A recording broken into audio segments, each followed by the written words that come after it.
Mike, yeah, you kind of said consistently through camp that you felt the defense has been ahead of the offense. What encourages you most about what you've seen from the defense and from where it was this stage last year? Well, I think the defense has done a great job, just with the, grasping the concepts, the new concepts, the understanding. I think anytime you have so much new, which, from the coaching staff to the veteran players to the rookie class, I think the way this group has come together has been very impressive. They've clearly are in sync, and with all the different personnel groups that we've been trying to mix and match and so forth. So, I just think from a historical standpoint, it's clearly one of the best years I've seen in the install phase of training camp, and what I'm referring to is the missed assignments and the mental errors are as low as I could ever recall. So, and to accomplish that with all the newness, it's very impressive from my position. What did you think about how the team looked on the 2-minute drill at the end, offense and defense? Yeah, obviously we're working a lot of situational football. Today we're going to work a lot of red area, third down. Yes, I got 2 minute. We'll finish with 2 minute again today. These are situations that, you work in practice against yourselves. It's even better exposure and experience when you get out there against a foreign opponent and see what they do differently, and then also see how you guys stack up. Obviously, it's not the way we want to end practice, but that's why we're out here, to learn from our mistakes, to get better, see what we do well, and make sure that we can adjust as coaches schematically, and then players get out there and operate with more efficiency. What stood out when you went back and watched yesterday's practice?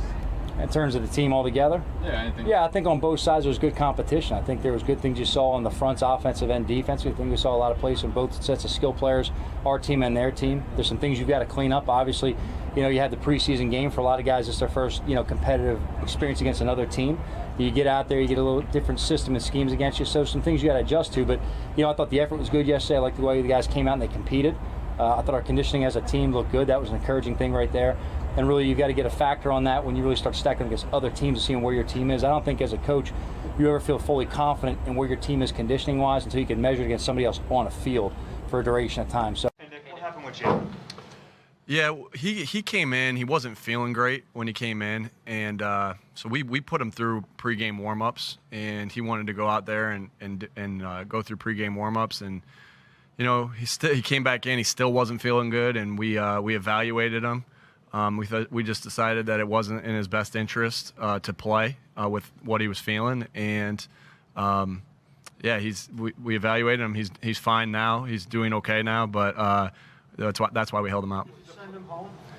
He actually went to the hospital to get evaluated for his stomach, and like I said, they came back. Everything's good, and he's going to be okay. What kind of symptoms did he have? He had pain in his abdomen, and which for a guy like that to tell us, he's a tough guy, and so it must have been hurting him pretty good for him to let us know about that. Welcome to the Couch Potato Sports Show, your internet radio home for all sports, news, and talk. Join Sonny Clark, the hardest working man in sports radio, and the Eagle Eye, Bill Cerna, and the best co-host anyone could ask for, Cuervo.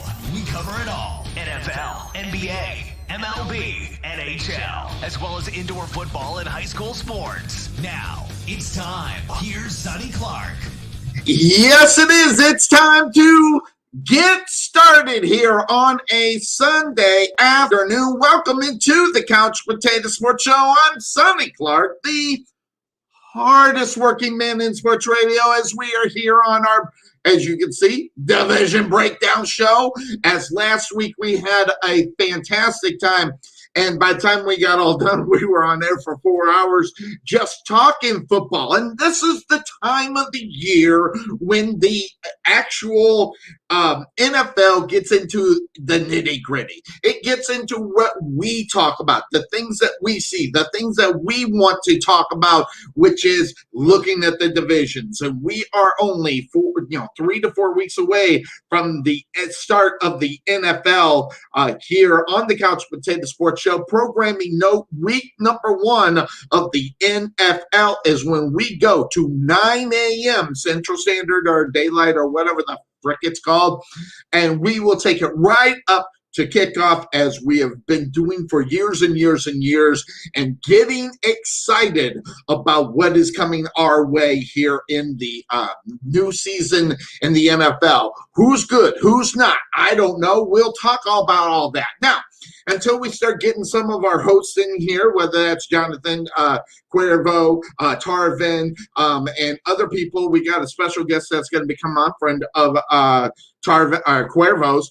But before we get to that, some of the news that happened, and it happened right away as soon as the games were, well, I don't know if it was right away, but it did happen. And I'm talking about of course, Tim Tebow gets released from the Jacksonville Jaguars. This was no real great big surprise in reality when you looked at it as far as the talent level and things of that sort. If you saw that block, it was god-awful. And it just kind of showed that he was really out of his element at that tight end position. What I really thought that they would do with Tim Tebow, though, in reality, is keep him on as a quarterback coach or something like that in a coaching role within the Jacksonville Jaguars. They may or may not have done it. I have not heard about that. But I will tell you, as far as a guy, a little disappointed in the fact that we could not actually get him there. So, yeah, Tebow mania maybe over. That is, as you can see, the fine co-host of the program chiming in here. And I will tell you that, I'm actually really surprised that they did not get him out there and maybe make him a coach. Whatever the case may be, that it's still end up happening. Hell, who knows? But Tim Tebow still is a winner regardless. And I would have liked to see him make the team, but I just would have rather seen him make the team as the backup quarterback, which is pretty much what people may have thought going into the season, maybe backing up or maybe keeping him for that reason and solidify him. But when you got Gardner Minshew backing up the rookie and stuff like that, do you need a Tim Tebow as a third? I don't know. Holding on to a guy who's nobody in reality, and you have the choice between Tim Tebow, I'm asking myself the question in reality is why not have Tim Tebow? But at the same time, just all depends on what Urban Meyer thinks about that football team, depends upon where they are as far as their production and what he thinks is ready to go. He could still end up being there. So that being said, there's a lot of things going on here, and there is a special guest that's going to be on today. Greg Weber, a friend of Cuervo's, he says, what is Tebow going to teach how to miss a block? Yes, but listen, you can say whatever you want about Tim Tebow. He was a starting quarterback in the NFL, and coming from college and being as good as Tebow was compared to what's going on in Jacksonville with the rookie quarterback, I'm sure he could have passed on something to him in order to keep him there. Just all depends. I think that it might have worked. Hell, who knows? But that being said, to teach a block, I love it. But that being said, of course, that's the name of the show. Just some things that I found as I was looking at it, and we will bring in some of the guys. The playoff win since 2000. Now, granted, this was now 11 years in the making. And I want you to take a look at that top number. 30 playoff wins since 2000. Now, a lot of that obviously had to do with the fact that you had, the GOAT at the quarterback position, but no one was even close. Baltimore at 16, and I wouldn't have even thought it was Baltimore. And then the Pittsburgh Steelers at 15. Then, you got three teams right there at 14, the Seattle Seahawks, the Green Bay Packers, and, of course, the team that we'll be talking about today, the Philadelphia Eagles, 13 for the Colts, and then the Giants at 10. We'll be talking about them a little bit later on today into the show as well. So lots of interesting things going on in the NFL. Lots of other things that we're going to be looking at. And guys, when we break this down, we jump into it. We get into it deep. We like to dive big time. And we also bring in the guys who know their stuff. And listen, I can say whatever I want about this guy, but this guy knows football. Let's break. That's right. He was here last week, made his debut pretty much. Hopefully, we'll keep him all through the season. A guy that knows the stuff, that knows football, knows the Tampa Bay Buccaneers. But that being said, of course, that's the name of the show. There he is, Johnathan. How you doing? Oh, what an ugly jersey you're wearing today. How you doing? I don't know why you got to pick on the team with the best record in the American League, man. Oh yeah, I haven't really. I'll be honest. I have not been keeping track of baseball. So this is a baseball team that wins and then pretty much it scales back up on the team. So it is what it is. It's all about Timing. The best time for a baseball player is in their first 6 years. Got it. That's when they're going to have the most production. Mm-hmm. So you want to trade somebody before they fall off the map. We traded Blake Snell. Everybody said we were crazy. His ERA is a 5 this year. Like, they've done a really good job of staying ahead of everything, especially considering the financial constraints we have. Yeah, definitely. Lots of financial restraints. But we're not talking baseball, but good to see you. And what's the hat? It's the orange. You know exactly what the orange backward Tampa Bay Buccaneer hat, old school, by the way, logo, which is so good to see you. So hey, now I want to ask you, as we did the AFC the AFC and NFC South last week, with some of the things that were happening this week and some of the injuries and anything, I wanted to jump in and see if you had any changes, or is there anything that happened that since we went off air. By the way, we're on for 4 hours. What a great show! Just so much fun. Is anything happened since that time to where we are now that you want to maybe make any changes? Because I looked at mine, I'm still going to go and ride with what I got as far as those two divisions. Yeah, I'm going to stay put as of right now. Obviously, Tampa, New Orleans, Carolina, Atlanta, and then Tennessee, Indianapolis, Jacksonville, Houston. Look, with Houston, though, I will say I saw Lovie Smith had the beard back. Lovie Claus is back.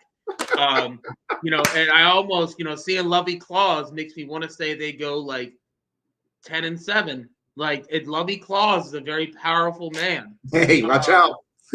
But, with the more I've been looking at everything, the more I believe Deshaun Watson's not going to play this year.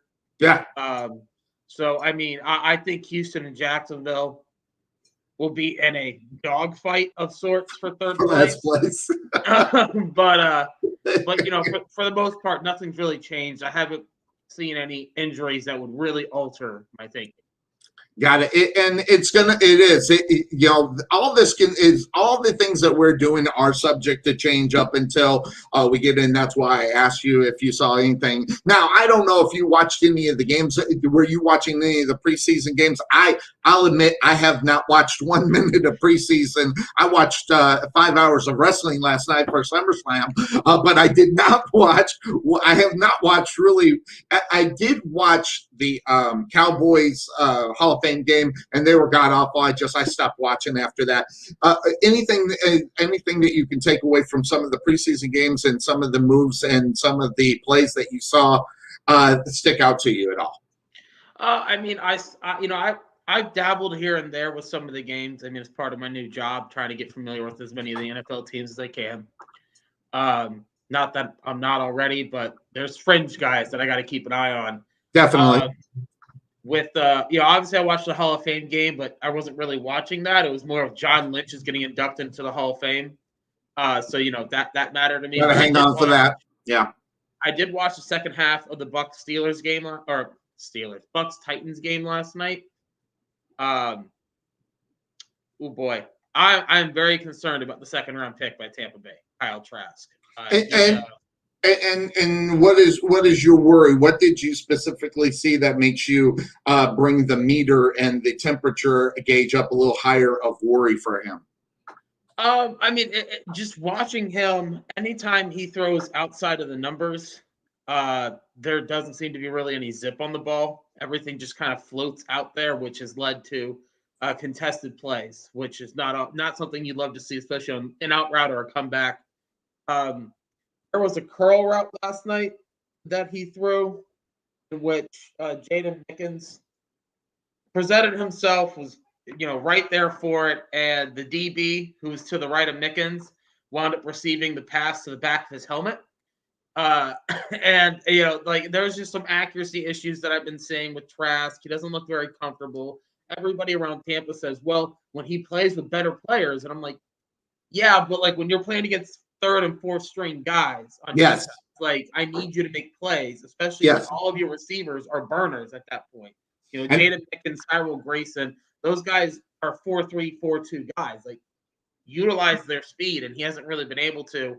Last night everybody will say, well, it's a deflected pick. It's a deflected pick. And it's like, yeah, but he's making bad throws that leads to him being deflected, which leads to him being intercepted. So the first round pick for the Bucs, Joe Tryon, has 2 sacks now in the preseason. He's playing first team reps. He's looking very good. I was very concerned about him because obviously he failed his post-draft physical. But he looks healthy. He looks ready to go. I mean, outside of that, obviously I've dabbled. Like Kalen Waddle, I obviously saw him play a little bit last night.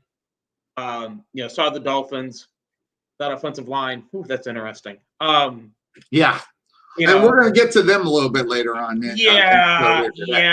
going to need to talk about them. I watched some of the Houston Texans against the Cowboys last night.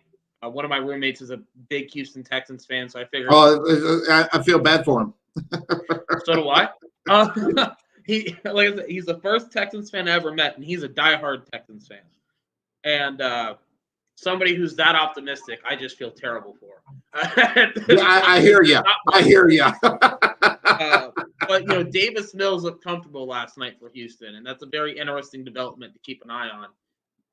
And then, of course, it was very bland in the second half, but that team seems to be trying. Definitely. And thinking about some of the other things that are going on here right now, the Giants are playing Giants are playing Cleveland. They're knotted up at 7. Looks like they're about ready to go into halftime. So there's a couple of games that are going on today, that being one of them. And then the other one, the games that are going on today, let's put that up there. You also have San Francisco. They'll be taking on the Chargers a little bit later on this evening. So those are the 2 games that are going on. And again, this is preseason. It is nothing. I literally try not to watch it because I watch fans, and fans get so hyped up on a play, and this happens in the off season. An Odell Beckham one-handed catch in practice, and it's all over the internet like it means anything. Same thing with preseason. I'm not a great big fan of that kind of stuff, and it doesn't impress me. But that being said, of course, that's the name of the show. We'll bring on the fine co-host of this program. You can't see me. Steals John Cena. By the way, John Cena got his ass kicked last night. Yeah, that's right. But, yeah, I watched a lot of wrestling last night. There he is. But you still can't see him. How's it going, Cuervo? Good to see you, my friend. What's going on, gentlemen? How we doing today? How we feeling? Doing fantastic and all set for today. Of course, NFC, AFC East. We're going to kick into that, and we're going to have a special guest that you're bringing in. As far as that, talk a little bit about the special guest that's going to be coming in. I know a little bit about it because I know a little bit of the background that you told me. Yeah, no worries. Yeah, so it's a buddy of mine that I served with from 2000. Let me think now. From 2015 to 2017. So we were together a couple of years out here in California. His name's Greg Weber. He's stationed in North Carolina now. So his sports background's a little tricky, but he's from Oregon, so he's a Ducks fan. But he's also a Philadelphia Eagles fan. So, yes, I don't know how. I mean, I think I've asked him before. It was just one of those things where I think just kind of grew up and kind of got attached to the Eagles somehow. But yeah, he's born and raised in Oregon, so he's definitely a big Ducks fan. But when it comes to the NFL, big time Eagle fan, and he definitely knows his stuff. So we'll get some good knowledge from him today. from the Philadelphia Eagles. We got him as the Eagles insider here and things of that sort. And, of course, we got Todd Minson. Todd's got a couple of questions from the AFC that we'll be talking about here. But and that being said, of course, that's the name of the show. We might as well just get started. We got the Fab Three here, with football. And that being said, of course, that brings us to what we're talking about. Let's start in the NFC East, so that will give Greg the idea to get his behind in here. I'm gonna text him right now. Yep, let him know that we're gonna hop directly right into. He already has been part of the show, as he put in the message about what's Tebow gonna teach how to miss a block. Great line, Right. Great line. You gotta love it. Bringing him in, so bring him on in there. So what we're gonna do? Let's start in the NFC East, and one of the things that when I was looking at as far as these especially this division of football. Oh my God! I mean. We lost Sonny. I'd love to continue. I don't know where he. I don't know what team he's going to have finishing last, Johnathan. This is a little awkward, but. Sonny, but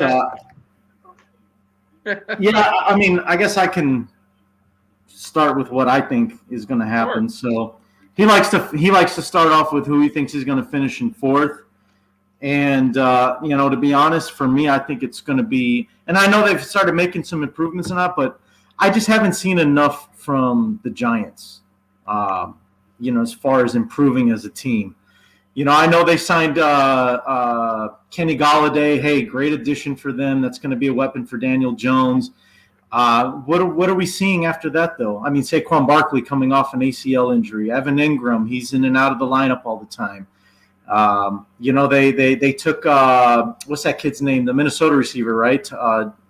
Last name Tony, I believe. Florida. He's from UF. Oh, he's from Florida. Okay, I'm getting my guys mixed up then. Yeah. No wonder I didn't care to remember. But no. Aside from that, though, and then defensively, Johnathan, I don't. I'm trying to remember if they made any big set. Refresh my memory. Did they make any defensive splashes in free agency? I don't think they did. No, and this looks like pretty much the same team. Hey, he's back. Yeah, I clicked out of it. I was going to my notes, and I actually accidentally clicked out of what I was talking about. Sorry about that. Where were you guys? Where were you headed? What were you talking about? Well, Sonny, I pretty much I gave away who I think is going to finish last in this division, and that's the New York Giants. Yes. So just kind of talking about the Giants for a second, and that's where I was headed. I mean, when you look at the football team as far as but I'll tell you, you look at the Giants. They actually, in reality, picked up some pretty good players. Kenny Golladay was a big pick for them. I really like that pick. I mean, if you're going to go grab a guy and get him off a bad football team and get him the opportunity to play, Golladay was a good pickup. Also, they got Kyle Rudolph as well. And then the first round draft pick, I don't know. We'll find out what Tony's going to do. But the problem with the Giants, guys, and I'll just bring it to where it's something that when you talk about a football team, this is a football team that normally just stinks. I mean, we can put it out there and talk about how bad that they could possibly be. But really, when you think about what the Giants are all about in reality, you can go back to last year and see exactly what they're all about.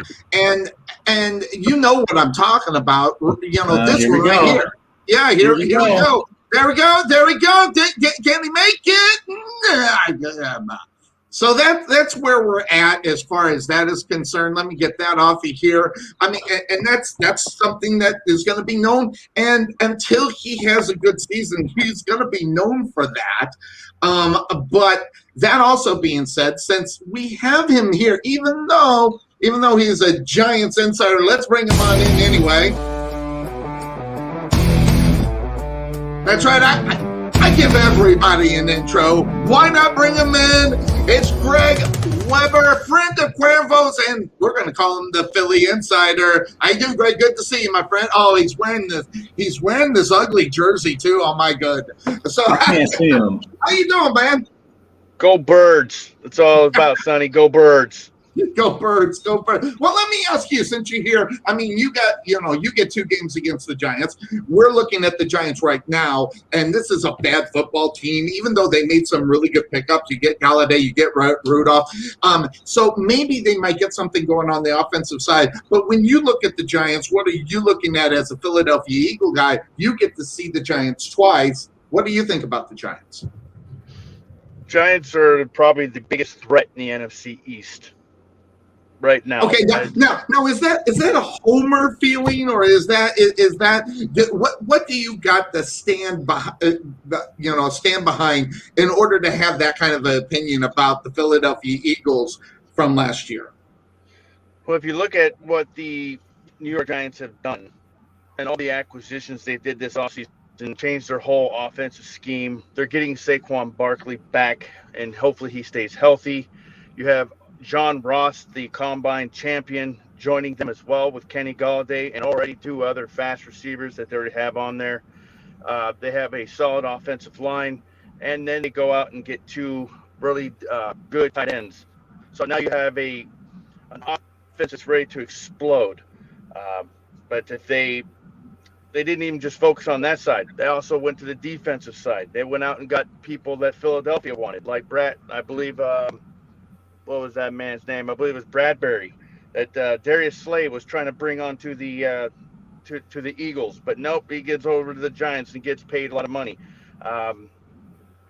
So it's going to be really interesting. Yeah, looking at the Giants right now, and we can talk rankings all day long, but really, the weapon, it's all going to be, and I'll shoot this over to Johnathan. It's all going to be what they're going to get from their superstar. Obviously, their superstar is not Daniel Jones. It's the guy that's coming off injury. We got that long list of guys that have to make an impact in order for their team to be any good. Johnathan, what do you think about Saquon Barkley as far as his injury coming into this year? I think Saquon Barkley is a really good athlete. I'm not sold on him being a really good running back yet. Watching a lot of Saquon, I see a lot of Reggie Bush in the way he plays. The problem with Saquon is the same problem he had in college. He's always looking for the 60-yard run. He'll take a loss of 6 to try and find a way to get 60. He's not very good about taking 4 or 5 yards at a time. I wonder if coming off injury that changes. I mean, look, at the end of the day, the Giants' struggles are all going to come down to Daniel Jones, who I think is a bad pick from day one. I still think he's an inadequate quarterback, not a franchise guy, and that's going to limit this offense. And then you have to also take into account their offensive line is atrocious. Yes. Definitely. And that's even though they're getting the weapons, Cuervo, a couple of guys he can throw the ball to, whether it's Galladay or Randolph, you still got to be able to get time to throw the football. And here's the thing. We've already seen Daniel Jones run. I mean, we've already seen that once, okay? And we know that's not good. It's actually quite ugly. So that being said, of course, that's the name of the show. If you're not going to protect your quarterback, what are the Giants going to have to do? I mean, are they going to have to figure out how to get Daniel Jones to throw on the run? Or is that, because I look at Jones, this guy's a pocket passer, and he does not move with any kind of grace. This is not going to be good for the Giants, going into this season. Well, and it's just going to all depend on his protection. I mean, we talked about it briefly, the offensive line. I think it's moderate. It's not, I don't want to say mediocre, but it's your average offensive line. They're not there's no studs up front, but I don't think it's not like Swiss cheese either, where it's just you can get right through. So I think it's going to depend on that, and it's just going to depend on how the offense is going to mix it up. How do they plan on using Saquon? And it's really interesting because what Johnathan said. He really, I have noticed that too a little bit, that he's a more of an outside type runner. I don't know if he's He just refuses to go in between the tackles. But it's going to have to start happening, because that's where teams are going to start to figure out how to contain Saquon Barkley is you just cover the outsides. And I mean, if he's not willing to run in between the tackles, then you've figured out half of what the Giants offense is all about. You know, the addition of Kyle Rudolph, it sounds good. Maybe if it was 2016 or 2015, you know, I mean, this is a guy that, you know, there's a reason Minnesota got rid of him. And it's not because he's too talented. Let's be honest. You know, I mean, the guy is, you know, his prime is past him, and he's pretty injury prone from what I remember. So, and I think Minnesota is just ready to move on and give the reins to Irv Smith Jr. as the tight end anyway. So, you know, on top of that, I mean, you know, Ingram's another guy. Like I said, he's always in and out of the lineup. So having two injury-prone tight ends, I just don't know how that's going to work for the Giants. So that's my concern with them offensively. Defensively, you know, Bradbury, okay, you know, it's a guy that's known around the league. Is he a difference maker? Is he a shutdown corner? I wouldn't think so. I don't think he is. So, you know, who's that guy on the defense for the New York Giants that you say, holy crap, like that's their leader, that's their guy? Yes. And when you don't have that guy, when you don't have someone that you got to go into the game and you have to worry about, and yes, I'm going to bring him up. It's the Frank Gore effect. I mean, no one worried about Frank Gore. I'm sorry they didn't. Okay, we can argue the point, but when Frank Gore was in the backfield, you take away 2 of the years. No one, and especially now, within the last 6 years that he played, no one worried about Frank Gore, and that's what the whole team of the New York Giants are. They're a bunch of guys that you don't worry about in reality. They've got some good stuff working defensively, but at the same time, when you're looking at this football team as a whole, where they should be potent is the offense, because if Daniel Jones is going to be the guy, if they're going to be able to get some work from Galladay, maybe Randolph or the other dude can stay, somewhat healthy, and they can maybe depend on a tight end. But when your offensive line is the worst in the NFL, yeah, I just said it. The worst in the NFL is with this football team, and that's not going to. Then you got to figure out, can Daniel Jones make moves with his feet and use his brains? And right now, he hasn't shown it. He definitely hasn't shown it on the physical side, because we don't see him do what they do. That being said, that's the reason why I got him finishing last. Is there anybody that think that the Giants are not going to be in the basement of this division? Anybody? No. Greg, yeah, you're going to finish dead last. And that's too bad, because if you look at the potential of what Daniel Jones is supposed to be, that's not where he should be in his career. He should be slowly moving up, and especially in this division of football, when you got the opportunity to be around 500. Well, no one will be 500 this year because of 17 games, but near that area, you got the opportunity to be able to make the playoffs. And even at that point, what we're going to have to see is a totally different offensive line based upon where they are in the rankings, if they're going to be any good. But the great thing about where are the Giants going to finish? He's in the trap saying that they're not going to finish last. So I'm curious to know what he thinks. Yeah, so let us know, Todd, where he thinks he is. He says no. The only other thing I can think of is maybe he thinks Galladay will be able to get out there and do something or everything, but we'll see what ends up happening. We got him all there. He's got him in third place. At worst is what he thinks. Maybe we'll find out what. Yeah, a lot of faith, but and it is, guys. It's all about what they go. Now, that also being said, of course, that's the name of this show. That's going to take me into the team that I think is going to finish third. Okay, and there have been a lot of football teams have had a lot of changes, and the team that I'm thinking that will finish in third place is no different. However, going back to the Giants and the head coach, he's got a lot of passion for the game, and he made a very good point. Remember last year, they Philadelphia Eagles, sorry, Greg. They were in the situation where their head coach at the last week were not going for a win. Take a look. To me, you don't ever want to disrespect those players and their effort and disrespect the game. The sacrifices that they made to come into work every day and test before coming in, to sit in meetings spaced out, to wear masks, to have shields over those masks, to go through extensive protocols. There's a number of sacrifices that have been made by all the players and coaches in this league. There's a number of sacrifices that come along as well with the family members of the people connected to them. To disrespect the effort that everyone put forward to make this season a success for the National Football League, to disrespect the game by going out there and not competing for 60 minutes and doing everything you can to help those players win, we will never do that as long as I'm the head coach of the New York Giants.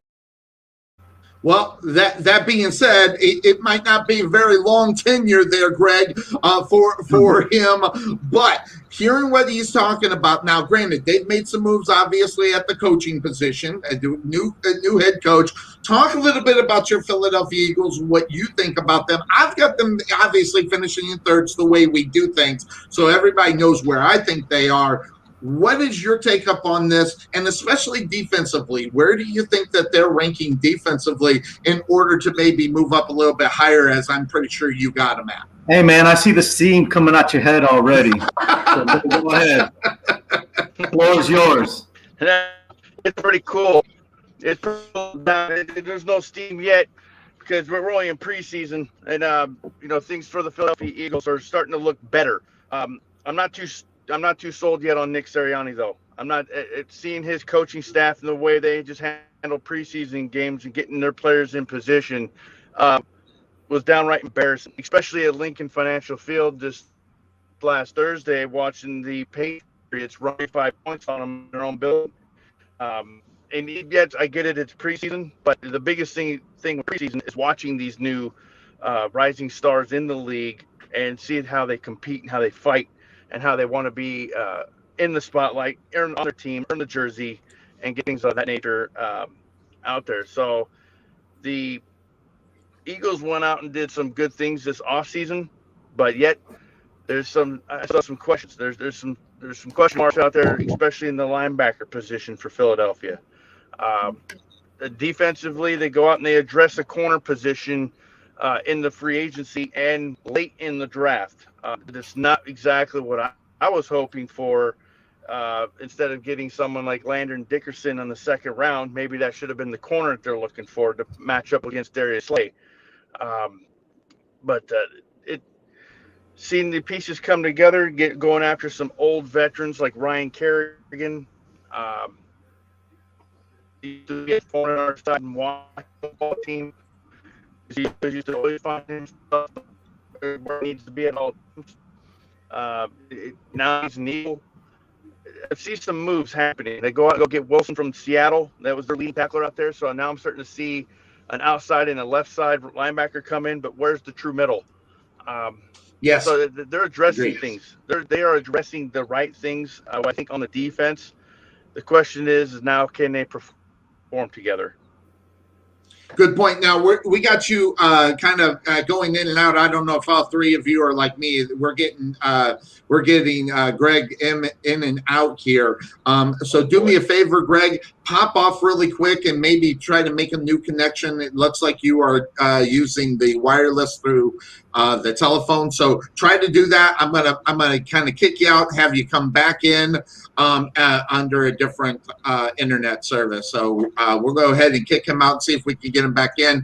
But he's absolutely right, especially defensively. There are some concerns. But again, we're back in this division of football. Look at the Dallas Cowboys of last year. They had one of the worst secondaries, and this team was still in it towards the end of the season. So, and here's another thing. When I was looking at the NFC East, I'm not looking at a lot of those four football teams making any kind of progress on the defensive side where you go, oh, holy cow, look at what they're doing. And the Eagles are no different in reality. They're the same thing. But a team that's moved on from their actually franchise quarterback, obviously going from Carson Wentz to Jalen Hurts is a little bit different.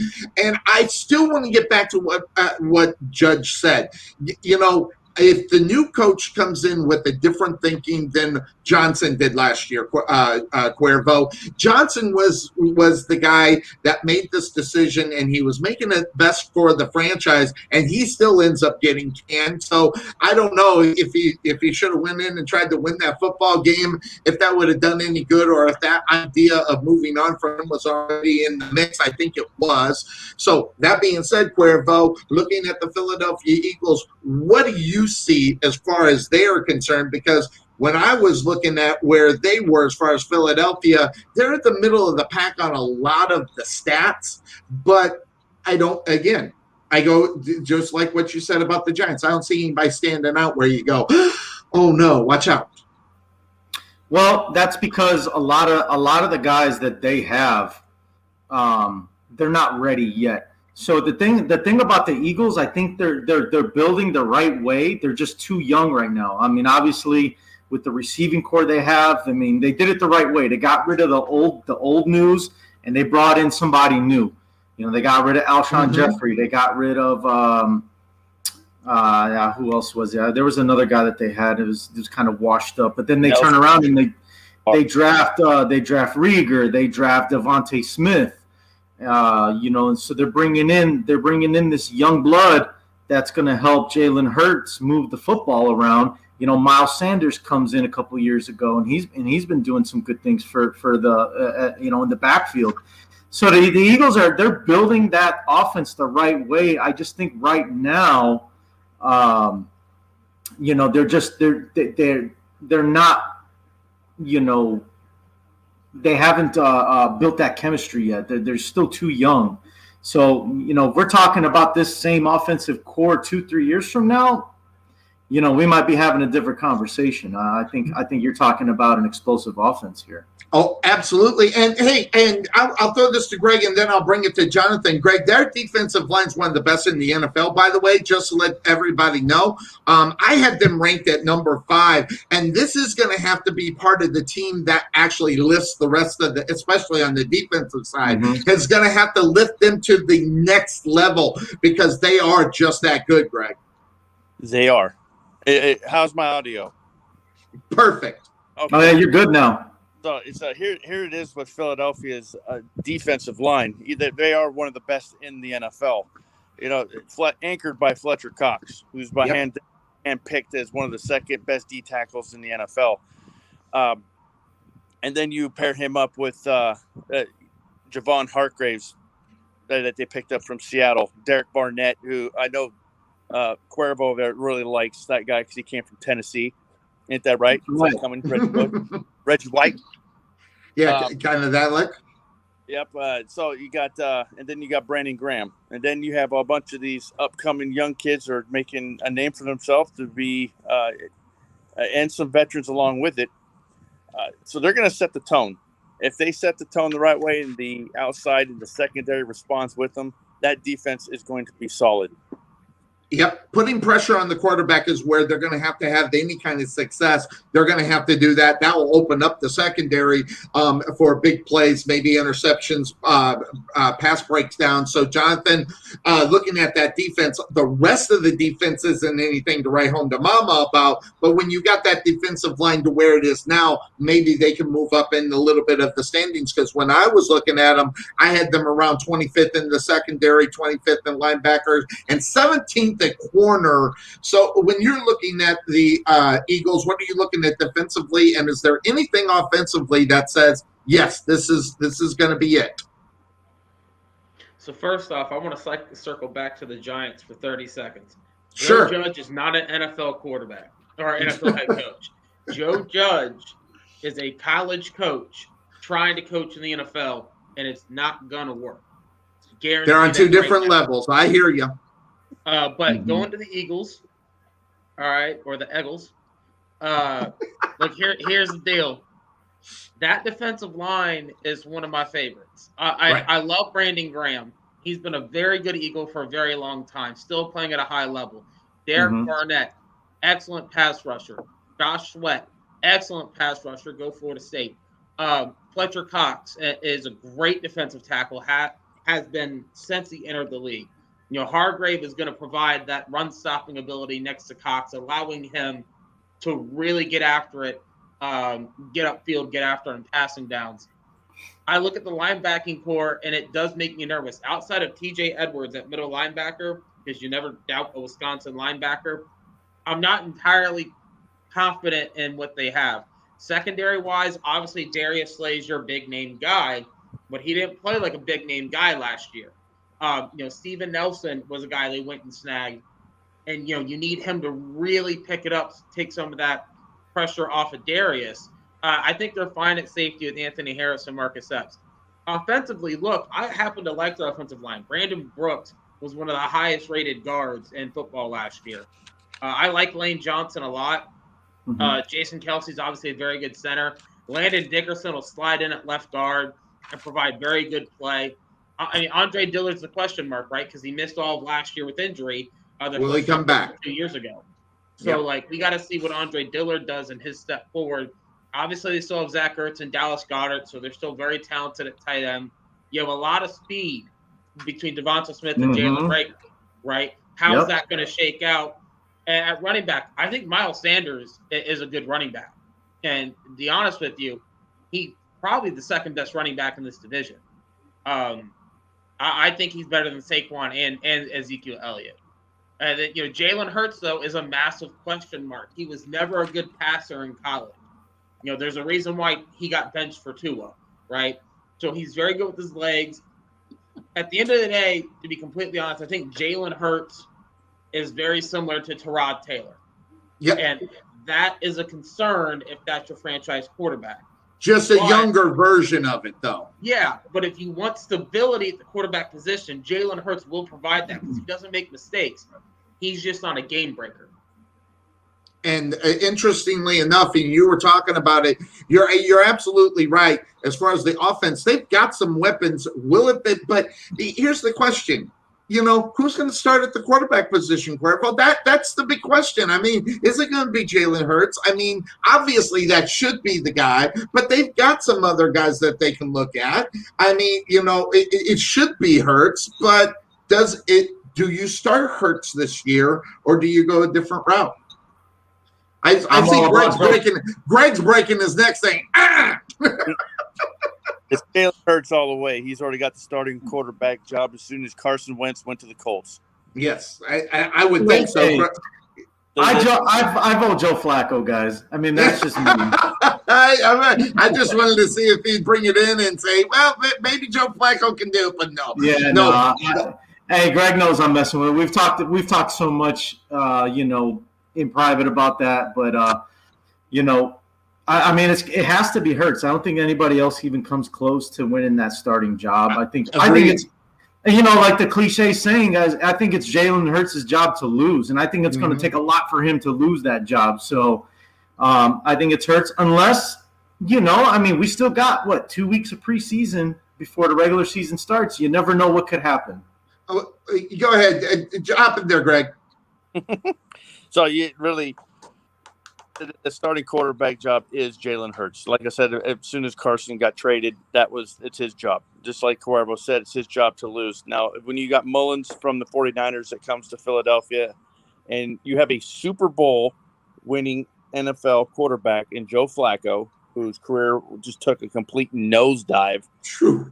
I almost thought it was Mitchell Trubisky out there. Who shredded the defense yesterday, and I'm very ashamed of that. But you talk about that later. By the way, you should be embarrassed about that. Oh, by the way, just for you, Cuervo, right there. I had to, bring that out there. Did you really have to go there? I had to go there because I didn't want to miss out on an opportunity to. We really had to go there, didn't we, Sonny? Yeah, I did. It's my job, but it is what it is. But the Philadelphia Eagles, they can. I have them as kind of a dark horse and maybe slide into second place within this division of football.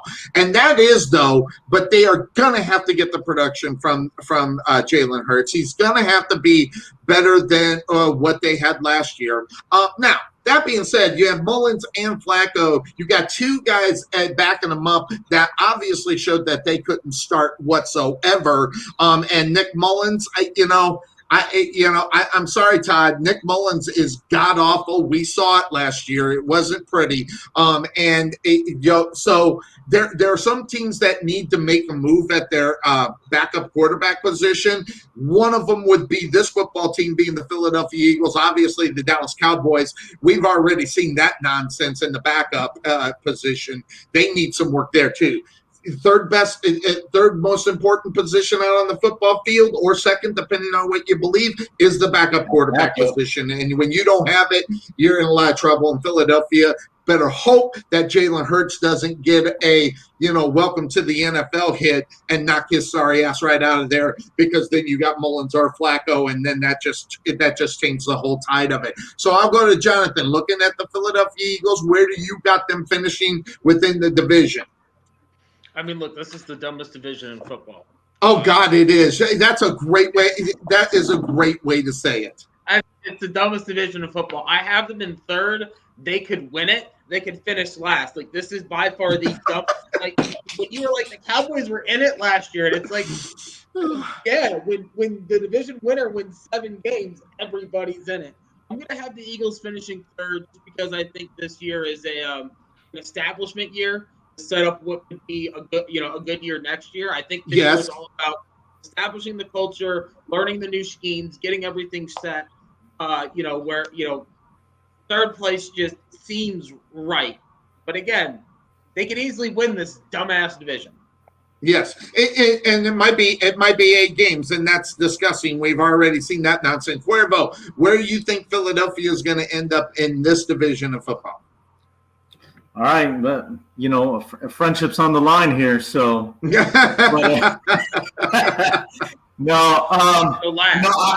really want to move them higher than third. I really do. I'm itching. I just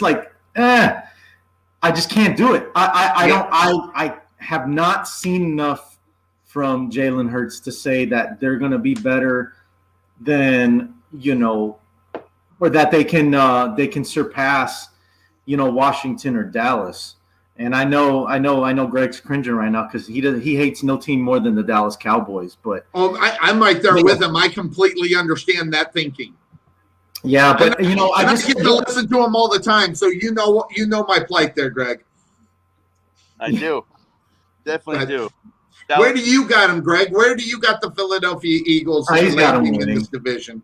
He's got him winning. Honestly, right now, it's near and dear to my heart. I have the Eagles finish second and maybe sliding into the last wild card spot, maybe if they're lucky enough to have their offensive line stay healthy this year. If that happens, then we have a great chance of winning that second place, if not that last wild card spot, since they extended this 18 weeks. They can, and that will all depend upon what ends up happening to the Washington Redskins. Now, granted, guys, this is a football team that showed, I guess if you want to call it moxie, hell, they don't even have a name yet, which is pretty pathetic. They should have been able to get all that done and ready to go, at least to have an identity. Listen, you can say whatever you want, but, guys, this is it right there. This is the name. This is what it should be right there. It should be. If they're going to do it and at least have something cool. But this is a football team. Doesn't have a name. They have a retread up on top of a retread up on top of a retread. I'm talking about their quarterback position and Ryan Fitzpatrick. But they've got a lot of things that they are doing well. And say whatever you want, Chico is a guy that can put, and Cuervo, you can attest to it. This guy can usually find the talent and what you expect from a football team and elevate somebody who is an average guy and maybe at least get him to be in the league where people are talking about him. And that's what's happening right with Philadelphia right now, or Washington right now, Cuervo. So looking at the Washington Football Club, when you're looking at this football team, what are you looking at? Yeah, I mean, I think you said it, Sonny. I think they've got the guy that's going to anchor that defense for the next 8 to 10 years, and Chase Young. I like it. I think he's a stud, and just overall, I mean, the defense played well last year. I think they were top 5, if I'm not mistaken, last year. Yes, they were. Yeah, so I don't really see much difference between this year and last year, except for Kerrigan, right? Kerrigan's gone. Kerrigan's gone.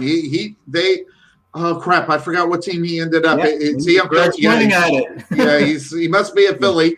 Is it really a big loss? I don't know. I don't think that it really is. And Jonathan's agreeing with me. I don't know that it really was a big, because Kerrigan's productivity was dropping.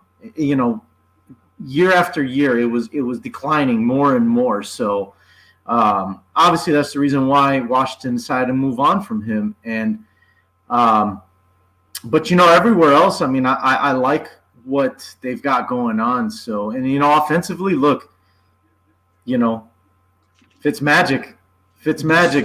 That's what we're looking at with the Washington. So I think him and McLaurin are going to make a good combination. No, I'm not going to stop it, Sonny. I'm going to keep saying it. but I just think that this team hasn't really changed. Nope. But they really didn't need to. I mean, they did just enough to win their division. And I think they're going to do just enough to compete again in this division. I agree with you. I think they're going to be second. But I do also think that, like Johnathan said, though, too, I mean, I think the other three outside of the Giants, this order can change in any moment. The minute an injury happens, it could completely change this division. Hey, Johnathan, when I'm looking at this, looking at Philadelphia or Washington, they were high in the stats all year long last year. But again, remembering the division they play, as far as this division is concerned, it didn't need to be very much. But still, within the stats, you look at them, their defense was badass. That defensive line's one of the best in the NFL, top 5 within the NFL, bar none. And arguably, the secondary is definitely it's top 10, depending on who you're talking about and some of the other guys. Where they're hurting, though, is when I was looking at is linebacker. This is a football team that needs to really maybe get an upgrade in the linebacker department. Maybe that'll make them better. But when you look at the other side of it and you look at where the offense could be, their offense, we don't know what it's going to be with Ryan Fitzpatrick. We don't know what it's going to be. We know what we saw last year, which is if you got a guy that is a stud and who can play football, and all we got to do is go back and take a look at the quarterback that played for him last year, you still got them ranked at the offensive line at about 17, and the wide receiver position is not great at all. I got them ranked at 20th.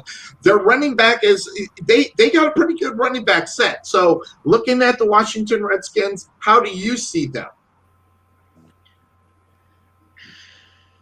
Well, I see a team with an awesome defensive line.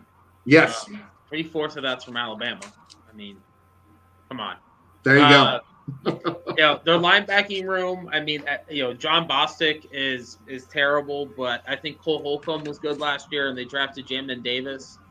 Secondary-wise, Kendall Fuller, William Jackson, third on the outside, Jimmy Moorhead in the slot. Like, it's fine. I don't think it's special. Cam Curl, Landon Collins. Analytics does not love Landon Collins, so that's something to keep an eye on. I think we all have a higher opinion of him than what he really is at this point. Offensive line-wise, I think they're actually pretty solid. There's not a bunch of big-name guys, but it's a bunch of guys that do their job, and that's the thing I appreciate more than anything. Logan Thomas had a breakout at tight end last year. That's something to keep an eye on. With Terry McLaurin and Curtis Samuel, Adam Humphries, I feel like the receiver room is one note. It's all about speed and chipiness. There's not really a real big body possession receiver out of that. And at running back, Antonio Gibson's great, especially out of the backfield. J.D. McKissick, I mean, the check down king at this point. But here's the deal. It's Ryan Fitztragic. That is what they have. And this schedule is going to beef up for them. Like, they have to play the Bucs this year. They're going to have to play the Packers. Like, winning the division is bad for Washington because now their schedule is that much harder. Yes. I look at this team and I say, going into week 18, the season's on the line, and Ryan Fitztragic throws 3 picks, and Washington misses the playoffs. And that being said, of course, I'll throw this to Greg. Where do you have Philadelphia or Washington in this division? Do you got them winning it, or where do you got them? I actually have them. I have them third. Third within the division of football. Cuervo, where you got Washington? You got them second, or you got them third? As of right now, yeah, I'm going to say that they finished second, just because of how things went last year. I don't think. I think the Eagles, like I said, they're moving in the right direction. It's just not. It's gotta come together now. And it wouldn't surprise me if it does, but I don't see it as of right now. And Jalen Hurts scares me, so I'll keep Washington in second. I just think the defense is going to carry them to possibly a playoff spot. But it's going to be really interesting because of this. I think the division that could potentially benefit the most from this 17th game is this division right here, the NFC East. Oh, it keeps everybody in line for a shot at winning the division. Now, granted, normally, just to let everybody know, I threw everybody a curveball here. Because normally when we do this show, I stop from top to bottom. Guys, I actually got Washington winning this division of football. I threw the curveball on purpose. And more than the fact that it's not Ryan Fitzpatrick. Okay, it is defense. And in this division, defense is going to win these football games. In this division, it's going to be the reason why the Washington football team win the division. Because the Dallas Cowboys, who we'll talk about right now, they're one injury away from not being there. Everybody's talking about how Dak Prescott looks right now. Everybody's talking about he's going to be ready for week number 1, but they've already announced it straight out that Dak Prescott is not going to play in the preseason at all, which is actually kind of smart. But at the same time, it makes me worry a little bit. And when people were talking about that this week, listen, I think Dak Prescott's one of the best quarterbacks within the league. Top 5, definitely. But the problem is we don't know how he's going to react to the injury and where he's at. Never mind the foot. He's got some kind of shoulder injury that everybody's trying to downplay, and I don't know what that's all about either. So, but Dak Prescott's definitely top 5 quarterback. But the problem with the Dallas Cowboys, guys, is the defense. Mike McCarthy can blow all the frickin' smoke he wants to talk about, as he did last night, because I did watch, or I don't know if it was last night, but I watched the press conference, and he is quote-unquote impressed with the defense. Good God, what game are you watching? I just got done watching this football team just get demolished on the seconds. So in reality, you cannot think that the Dallas Cowboys are going to win this division when the defense is as bad as it is. So, and I see Johnathan, he is foaming at the mouth on this. I mean, but I'm not saying if Dak Prescott stays healthy, they probably win this division. But the reason why they're going to have to be Dak Prescott throwing close to 4,500 or 5,000 yards, it's going to be because of this defense. There's nobody on the defense. Anybody's afraid of Johnathan, and they are going to just go at guys. And I'll tell you where they'll get most of it. They're going to run slants all day long up on against the Dallas Cowboy defense, because that's what they give up the most. And then we are talking about one word. Don't hold back. You're going to see the wide receivers of other football teams get big yards after the catch against the Dallas Cowboys. But I will shoot it over to Johnathan. Johnathan, the Dallas Cowboys, what are you looking at as far as this football team is concerned? Their defense was horrific last year. Awful. Even if Dak was healthy, I don't know if they would have been a 500 team, because that defense was so bad. Now, they've done a major makeover. Look, at defensive end, you have DeMarcus Lawrence, you have Boogie Basham, and you have Randy Gregory, which, if he can actually, stay out of trouble. Right. But I like defensive line wise with Brent Urban, Neville Gallimore, those guys. I think they can be competent up front. I love their linebacking room. I think very highly of Jalen Smith and Leighton Vander Esch, and Michael Parsons is a good addition. I mean, he was awesome in college. Obviously, he opted out of the senior year. The secondary is a question mark. I mean, look, Malik Hooker, Donovan Wilson, Keanu Neal is going to be your rotation at safety, and it's going to be, can Malik Hooker and Keanu Neal stay healthy? Is going to be the big deal there because they're both very talented. The cornerback room is a work in progress with Trevon Diggs, Kelvin Joseph, Anthony Brown. There's no doubt about that. They've had a really hard time replacing Byron Jones. All right, but I expect the defense to take a step forward because it's hard to get much worse than last year. Offensively, offensive line still awesome outside of center, which hopefully they'll figure out this year. The tight end room might as well not exist. You've got stacked out at receiver with Cooper, Gallup, CD, and who is it? Cedric Wilson. Obviously the running back room is fine with Ezekiel Elliott and Tony Pollard. I've watched a lot of Ezekiel Elliott tape over the last week. He's horrible at running through holes between the tackles. He looks to bounce everything. It's the most frustrating thing I've ever seen. And I love Dak. Dak's a game. He was always hurt in college. That was the one thing nobody talked about with Dak, is that he was always hurt in college. He's always playing through something. He always played at a high level. I don't think Dak's going to be all that concerned with the injury because he's dealt with this before. I mean, I watched him get knocked out of a game, watch the backup get knocked out. He's like, oh, well, I'll come back in and we'll go win. And he did. So, I expect the Cowboys to get a step forward. But with that being said, the name of the show. Right. I think 8-9 wins this division. So you don't really got to do too much, guys. Like, just win 8 games, and I think you're all right. Go to the first round and get mollywopped. It's pathetic when you're talking 8-9 to win the division. Since they're making changes all over, whether it be an extra game or whatever the case may be, I don't understand why they can't just change it. If you suck that bad, you shouldn't even be allowed into the playoffs. I mean, and that's what we saw last year, and it was pathetic. By the way, Tarvin, I'm trying to get you the link. I'll do that here in just a moment. And in fact, I'll be getting that link to you right now. To take away from that, I sent it to him, Sonny. Oh, thank you. My computer's running as slow as me, so I appreciate that. Mike McCarthy is awful. Oh, he's pathetic. Like, yes, that was like the worst coaching hire of the past 5 years, and there have been some bad ones. Don't get me wrong, but like, holy crap, what was the logic on that? Like, I'll tell you what the logic is.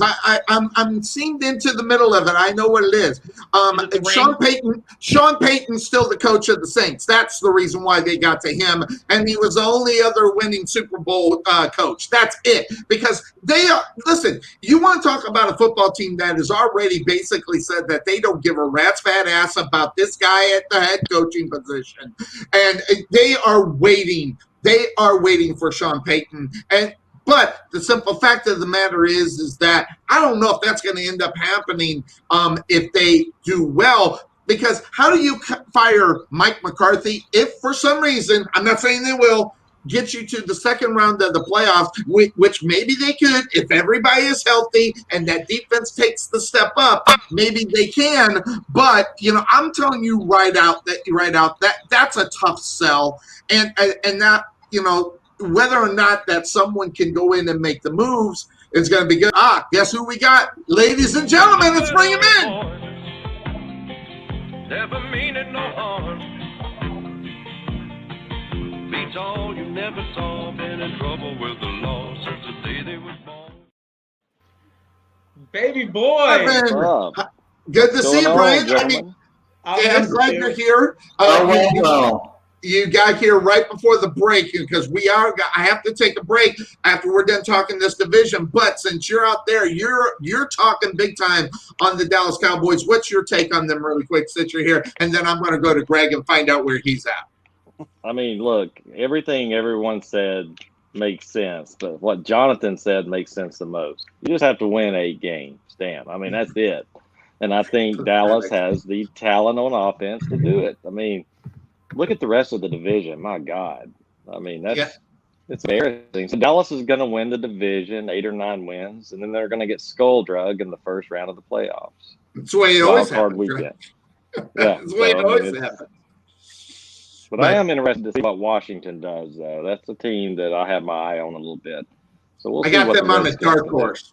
I got them on a dark horse. I think hey, if they can win a few games that they have no business winning, who knows what could end up happening. Greg, looking at the Dallas Cowboys, what do you think about them? I know that you just puked in your mouth knowing you got to talk about them, and I understand that. But what do you think about the Dallas Cowboys going into this season?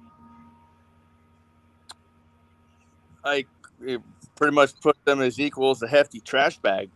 I understand. Nice. Yeah. It's like the defense is horrible. They couldn't stop the run to save their life.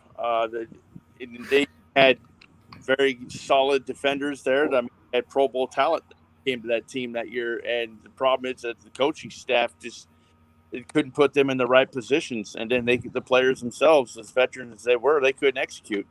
And you're going to see that again this season if they don't find it out, because they still have the same people. They still have the same crew. You saw how Zeke Elliott was this great running back, and then next you see him drop off. You can thank Eddie Lacy for that. Oh, you mean the Twinkies or the money? I'm pretty sure Zeke Elliott's getting a hefty buffet line. He don't have to wear the midriffs no more, so no abs are gone. Yeah, abs. Yeah, it's not. It's not a 6-pack at all. It's a keg now, pretty much as far as that's concerned. But I get it. I mean, the Dallas Cowboys, in theory, should be able to win this division with no problem. But the problem is that you look at this football team and you go, defense. There's no way they're going to lose the game because of defense. And Dak can throw for 300 or 400 yards a game, and it won't freaking matter because it'll be garbage yards, just like they were in the first games before he got hurt, because he has to try to come back and win the football game. And I'm not impressed with Dak's numbers. I am impressed with him if he can stay healthy and don't have to fight from behind. But that defense tells me straight out that I think that they will. So that being said, Johnathan, where you have the Cowboys winning the division at 8-9. Go Boys. At 8. God, that's pathetic. Cuervo, where do you got the Dallas Cowboys? Oh, you got them winning the division. I do, and I know Greg's gonna have some choice words for me when we talk again. But hey, it's all good. It's all in good love and good fun. But yeah, I mean, I think having Dak Prescott back is makes all the difference for that football team. Now, if it happens again and he goes down again, like I said, this division is one injury away from everything changing. So yeah, one injury away from Washington winning and Ryan Fitzpatrick looking like a hero. I mean, it's the way. Tarvin, where you got the Cowboys? Yeah, I have them winning the division. It's not saying much, but yeah, they win it. All right, who you got in second? Since I got you here and I can write it down, who do you think will end up second in the division? I'm going to go with the Redskins. Redskins and Giants and Eagles. Giants. Oh, you got Eagles finishing last. So that being said, how much longer can you hang on, Greg? Are you got to get out of here, or are you going to hang out for the AFC side? I can hang out. Okay, very good. So here's what we're going to do, guys. I do got some bills to pay. Don't forget here on so I'm going to put everybody kind of on hold. So I'm going to remove you from it. Hang on, guys, everybody. But guess what? The Rowlett Eagles are back in business. And guess what? That means Sonny Clark and the Eagle Eye Bill Center will be bringing you high school football here for all my locals here. So look out for that. So what we're going to do now is we're going to take the quick break here on the Couch Potato Sports Show. When we come back, we're going to get into the AFC side of it because that's just what we do. So hang out here with us here on the Couch Potato Sports Show. We'll be right back. This is Sonny Clark, radio voice of your Rowlett Eagles, letting you know about RowlettFood.com. Do you want to have dinner delivered but you don't want to use Uber Eats? contact someone locally that can do the same thing at a better price and faster. All you have to do is pick a restaurant on the list at the website, tell us what you'd like to order, then check out, and you'll have your food within 25 to 45 minutes, depending on distance. Check out RowlettFoods.com for your next meal at Raising Cane's, Golden Pot, Ponchos and Lefty, and more. Give us a call at 972-408-8002 or check us out on the web at RowlettFood.com. This is Sonny Clark, radio voice of your Rowlett Eagles, letting you know about Landon Huey and 19 Ministries. One of the things we want to do is we have this idea, the name that's kind of sticking right now is Rowlett Revival. And we know that there are a lot of hurting and broken people across the city. Out of a population of 60,000, there's close to 40,000 that aren't saved. And we want to do like a Wednesday, Thursday, and Friday where we'll bring in a guest speaker and he's just going to share the love of Christ. And we want to connect people in the city up with churches and where they can find a healthy church family and find people that believe in them and find a God that loves them. Jesus came for a broken world, and man, he loves and cares for everybody in the city. And so we're excited about that. We're working through details right now, but our vision is to see God's going to reach a lot of people. So make sure you contact Landon Huey at 19 Ministries at 972-835-8665 or check them out on the web at 19ministries.org or uniterowlett.org. This is Sonny Clark, radio voice of your Rowlett Eagles, asking, are you looking for a new home?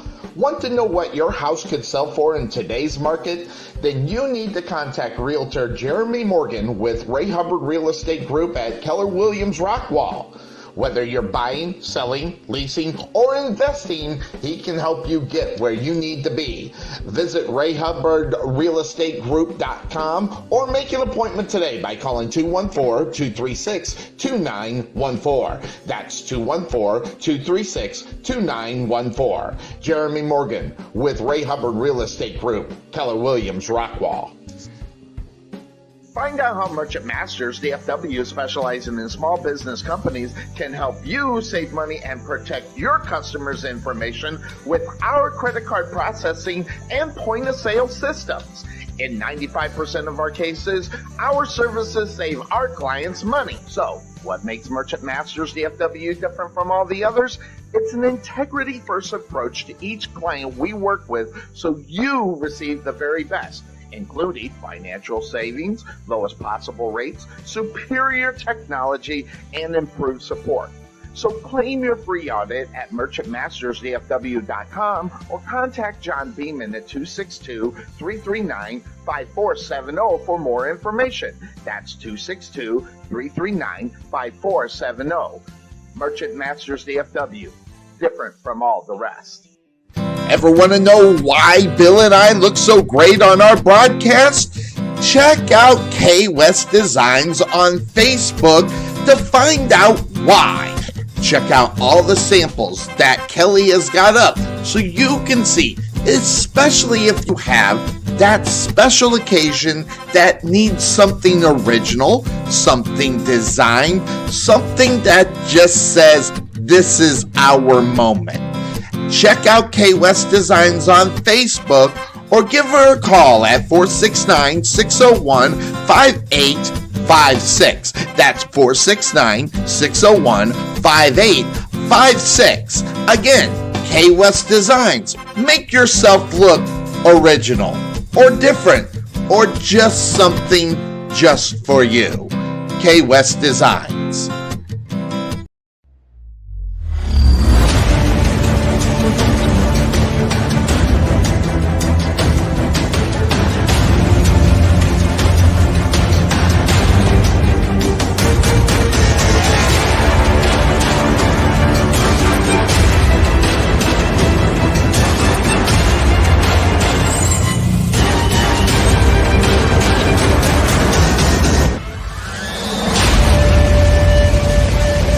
Welcome back into the Couch Potato Sports Show. It is me, Sonny Clark, the hardest working man in sports radio as we are getting set here for the new season of the Rowlett Eagles varsity football team.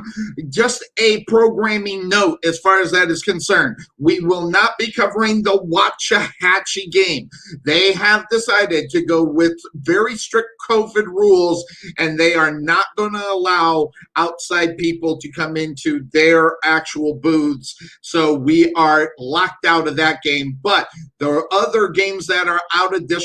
We'll start bringing you those before we jump into district games right in here within the Garland ISD. And as someone said here, as the Eagle Eye Bill Cerna, he opens up this weekend right here in Frisco. I'm going to go to that game because, of course, Bill Cerna will be there. So hopefully we'll be able to get a Spokane victory as he is an assistant coach. He's actually a special team coach for the Spokane Shock. So that being said, of course, that's the name of the show. We're going to bring back in our panel when they're all set. And when I see their faces, who I got there is Johnathan, and there's Gregory with the little one. Hey, you got two of them there, right? Twins. You got twins, right, Greg? Yeah, I do. Yeah, little one there. Look at that one. You remember how small that one is, don't you, Tarvin? Yes, I do. Yeah, so good to see you. What's the name of that little one right there? That's Michael. That's Michael. What's the name of the twin? Joseph. Joseph. Michael and Joseph. It's pretty solid names, right there. So that being said, of course, that's the name of the show. Cuervo, we'll get him back up here as soon as he usually bows out when I play commercials, and he usually bows pretty good. I think he actually goes and cooks something. That being said, of course, that's the name of the show. We'll get him in when he is ready to rock and roll. Now, looking at the South, this was a tough division for me to look at. In reality, I don't have a lot of confidence in the other teams that are there. But as we do, I'm going to start off with the team that I think is going to be in the back burner. And there's a lot of reasons why they're in the back burner. Number one, they got a new coach, which is, Adam Gase, adios. I just gave it away. The New York Football Giants. He is out of there. So they got a new guy. They bring in Slay, which, by the way, I don't like this guy. He's kind of even keel. He's kind of cool, and so I don't know. I don't see him getting jacked up like some of the other coaches and everything. But you look at it, they get a new quarterback on their football team, so that's going to be interesting. There were some things that happened. Corey Davis and right tackle Matt Moses and the draft pick that they got in Tucker and more as well. The team added a lot of needed things that they needed through the draft. So that's also another reason why. They added the talent. It's wonderful. But at the same time, when I'm looking at the talent, I still think in my mind a rookie is a rookie is a rookie, and I don't expect a lot from rookies. So when you're looking at the Jets, I'll just throw it over to Brian Tarvin. I don't know what your take is on them or where you think they'll end up, but this is a football team that did absolutely really nothing except get a new head football coach. Yeah, I mean, I agree where you have them last, of course. But what's the quarterback? Zach Wilson? Is that the new quarterback they drafted? Is that his name? That's the new one, Zach Wilson. Yes. The only thing about this team that interests me is how fast will he be put into the lineup if things start going bad. I don't know. They have their franchise quarterback, you'd think, but I don't know. This Zach Wilson kid may cause some issues. I don't know. Yeah, I don't know.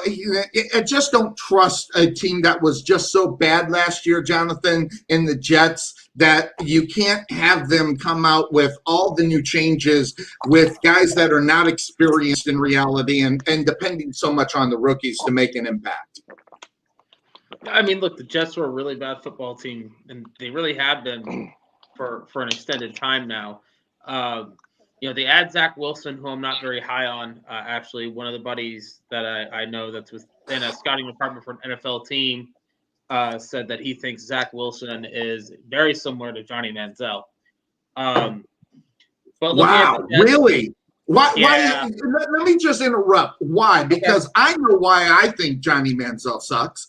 And that's because this guy's got an attitude problem. And I have not heard anything about Wilson having necessarily an attitude problem. Well, so how do I put this? So Johnny Manziel, part of his attitude problem came from the fact that he came from dumb money, right? So like he's a trust fund kid, and Zach Wilson is a trust fund kid as well. So there was concerns about that because the pride and playing the game, they don't expect to be the same because the guys look at it and say, well, I can always fall back on my trust fund. I mean, my bigger thing watching Zach Wilson, he plays a lot like Johnny Manziel, but he has a stronger arm, which may allow him to have more success at this level. But I don't know how much. I was not a big fan of Zach. We got to see him for 3 years in college. I mean, look, they added Michael Carter at running back to pair with Kevin Coleman. You add Elijah Moore, who's going to wind up playing the slot with Jamison Crowder. You have Denzel Mims, our second-round pick last year. They went and paid for Corey Davis. They have nobody at tight end, which is a recurring theme in the NFL now. You have your first-round pick at left tackle, Mekhi Becton. They went and snagged Morgan Moses. They draft Vera Tucker to play left guard. They get competent play at center and right guard. Defensively, like the front of that defense played well. Led by Quinnen Williams at linebacker. It's a mess. It's a mess. And in the secondary, you have very good safety play from Marcus May, Ashton Davis, their second-round pick last year. You have LaMarcus Joyner playing the slot for them, but like at corner, they're rough. So like the Jets are going to have this is a building year. They're still stuck in this perpetual rebuild. But I love the Robert Saleh hire. I think very highly of him. I think that, if you give him time, he can build something up here. But at the current moment, we've just kind of got to sit and wait and accept the fact that the Jets are going to be a whipping boy most of the weeks they play. And that's the part I don't understand because they've had a lot of opportunity to make changes, Greg, and they're still a bad football team going into it. I don't know what you think about the coaching situation with the change and everything. Obviously, getting rid of Adam Gase was the main priority of what they needed to do, but after that, they just seemed to drop the ball. And I shot that to you, Greg, in case you didn't hear. I'm sorry, Sonny. I got a runaway dog that's trying to run away right now. Oh, okay. So, all right. So now I got it. What was that question? With the Jets, and they did well. They needed to go get a new coach, but the rest of it, they just seemed to drop the ball after they make the change. Nothing really big except obviously making the splash at the quarterback position. They pretty much, I don't know if they got their guy or if they had someone else in mind. But I don't trust rookie quarterbacks. I think they all suck. So that being said, I mean, looking at the Jets, what do you think about them? I mean, we could always ask Sam Darnold. Yep. Well, I don't know. I don't think Sam Darnold was as bad as the football team. He had Adam Gase as his freaking quarterback coach. And, and Gase just, by the way, he's coaching high school now, in case anybody wanted to know where he was. But that being said, I mean, this is a football team that just didn't do a lot, and they're expecting a lot from young players. They are. They're kind of in the same boat as all the other teams that are finished 2-14. They're trying to rebuild, but it seems like it takes 10 years for them to even start getting the team. That's even if they coach staff to stay there that long. Right. Because they shuffle through it so long that there's no unit cohesion. There's no continuity, no chemistry. So for these guys getting all these new players, the new incoming coaches like to clean house, knows get rid of them. And that's what happened to Sam Darnold, all these other ones. And that's going to continue to happen there until they get a solid crew, until actually you get one magical season of 8-8. Once you get that one, then they will build off that chemistry and that squad. And a very solid point there from Greg. When you go 8-8, you think that's a good year. But when you're the Jets, if you can figure out a way to win 5 or 6, I think that's an improvement heading into a Cuervo. But it's like a team that's stagnant. There's nothing going on with this football team except a new coach. And the fact of the matter is there were a lot of players that were out there that could have been gotten, but just like the Dallas Mavericks, I mean, who wants to go play for the frickin' Jets? Who wants to play for the Mavericks? So it's kind of like the same thing until they're able to prove themselves with the young core that they got. They're not going to get the talent that they need, even if they're able to pay for it. Yeah, that's true. Two things though. I just want to, go back to the NFC East real quick. One thing we forgot to do, Sonny, and I'm gonna throw mine out there. Mark my words. We did forget to do mark my words. Micah Parsons will win Defensive Rookie of the Year. Micah Parsons. Okay, all right. Does anybody have Johnathan? Do you have a mark my words? I actually have one too, but yeah, and I only did one, and like I did last week, I did all of them. What do you think in the NFC East? The mark my word, Johnathan. Mark my words. Ryan Fitztragic will throw away Washington's playoff chances in the last game of the year. I'm going to stick by it. There's my mark my words. He throws 3 picks in the last game of the year, and Washington misses the playoffs. Brian Tarvin, you have a mark my word on this division of football at all? Mark my words. Jalen Hurts is going to show everyone why he sucks as a quarterback. So with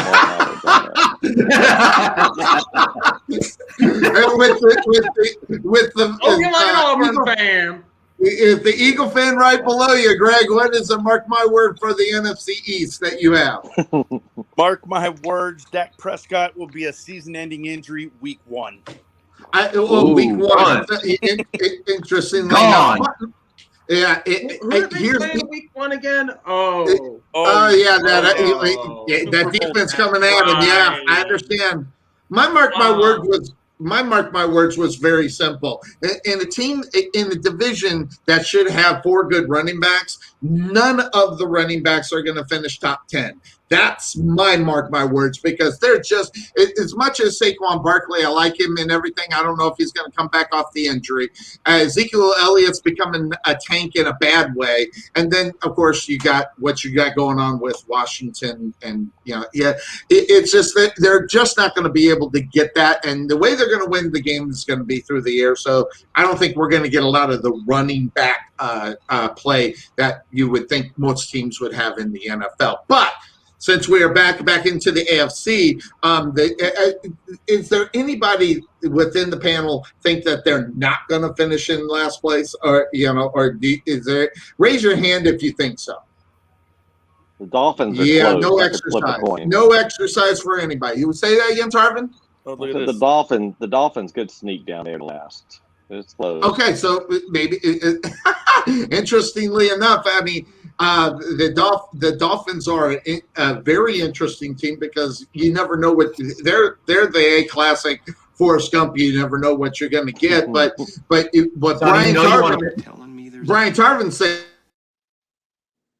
yeah. So maybe he's got a chance. I don't know, for the Jets to get out of last place. So interestingly enough, we'll see how the rookie happens. If they can win 5 games, I think that could be a successful season for the Jets are concerned. That being said, of course, I'm going to go to the next team that I think moves up, but then it's the Miami Dolphins, and it really has nothing to do with Tua, by the way. Everybody says Sonny thinks Tua sucks. No.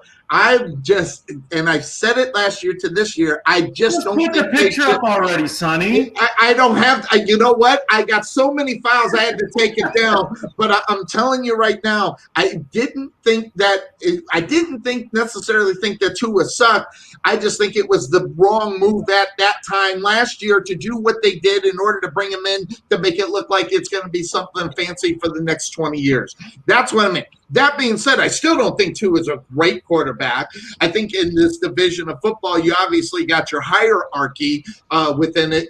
One team that's been there forever, and now another team moving in and doing what they're doing for the last 3 years. Say whatever you want, though, but I just can't get past the fact that Brian Flores, gets zero respect. I mean, this is a guy that took on a football team And he actually got them to play for him. Now, granted, they didn't win a lot of football games, and I'm not saying they ended up looking fantastic, but they won some games they had no business winning. And, those players seemed to like him, and they were trying to win some football games. Now, will Tua be the answer in Miami? We're not going to know that, not this year. We'll know it next year because he can fall on his face and still be okay because it would be a sophomore slump. But as far as the Miami Dolphins are concerned, they've made some pretty interesting, and I say interesting, offseason moves. And I'll throw that to Johnathan, a guy that I think probably knows a lot about him because he used to be in the area. Johnathan, when you're looking at Miami, what is your take up on this football team? Can they actually take the step to maybe make it into second place within this division? Not this year. Not this year. No. Look, Tua's got a lot he still has to learn. There's no doubt about that. I think Myles Gaskin's a good running back. I think Devontae Parker's a good receiver. I like Jalen Waddle. I like they're very good at the skill positions. No doubt about that. Tua has weapons. What Tua doesn't have is protection. Yep. They are bad. They are bad. I like what they have at guard in Eichenberg and Hunt, but they have no centers and they have no tackles. Tua is a broken ankle away at this point. I mean, they are a good point. Defensively, look, the defensive line's going to be solid. They're going to get good linebacking play. They have two excellent corners. Their safety play is a big question mark, but I don't expect the defense to be a problem unless people can really exploit the deep middle of the field, get after the safeties they have going on. But they have no offensive tackles. I mean, they just traded for Greg Little, and he sucks. They are a bad I cannot understand. I cannot fathom how you can draft Tua and then decide that you can just half-ass drafting offensive tackles for him. It is the most baffling thing that I have seen from any of the teams this year, especially for a team that thinks they're going to compete. Austin Jackson sucks. Jesse Davis sucks. Greg Little sucks. And the Dolphins are going to finish in third because they don't know how to protect the damn quarterback. And interestingly enough, their big pickup, Cuervo, was Will Fuller in the offseason. Now I don't think that guy's anything to write home to mama about at all. But a busy offseason, lots of moves. But I thought they did. Am I wrong? Did Fuller ended up in Miami? Oh yeah, let's just see how long he can play this time. Yeah, that's what I was going to say. Interestingly enough, then Cuervo, a lot of, and this is a new term I'm terming, stagnant moves. Okay, they had a lot of moves, but there weren't anything to really hang your hat on and say, hey, this season this guy's going to make that difference. And so it's a stagnant off season for Miami, even though they got a lot in reality. And that's what I was saying about the Giants over in the NFC. They made some moves, but they're stagnant. It's nothing that's going to take them a step further, or improve overall. It's guys that are going to, put up some numbers, and that's really all there is to it. But, as far as Miami, it's the same thing. They've got some guys that they brought in, and I just don't know how much it's going to improve their team. Right. So, that's why I think it looks like you've got them third. I do. I have them third within the division. But interestingly enough, though, and I'll shoot this over to Tarvin, you look at Miami, offensively, they're not horrible. I mean, they got some tight ends on this football team as well, and the wide receivers they got the potential. But then again, everything about the NFL is about potential if they are able to make a step up on it. But where this team is really lacking in reality is going to be defensive line. They're not going to be able to put any pressure on anybody to let the secondary be as good as they can be. As Johnathan said, they got two good cornerbacks on this football team. The linebacker core is top 15, so that's not bad. The secondary could be top 10. The only problem is They will only be as good as the defensive line will be, and that's if they can get to the quarterback, and I just don't see it. So, Tarvin, looking at the Miami Dolphins, what do you think about Tua? You're a big Tua lover there. What do you expect from him out of his second year? Well, yeah, I came out of the gates fast on Tua last year because Yeah, you did.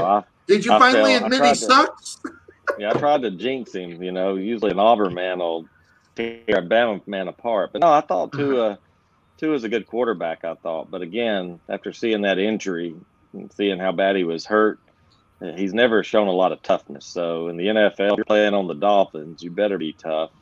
I agree with Johnathan and all of these guys have weapons. The defense concerns me, but that offensive line is really everything. So without that offensive line being able to run the ball, being able to protect, it's going to be a tough season for Miami. And with Buffalo and New England in that division, it's really hard to talk about Miami and the Jets, really.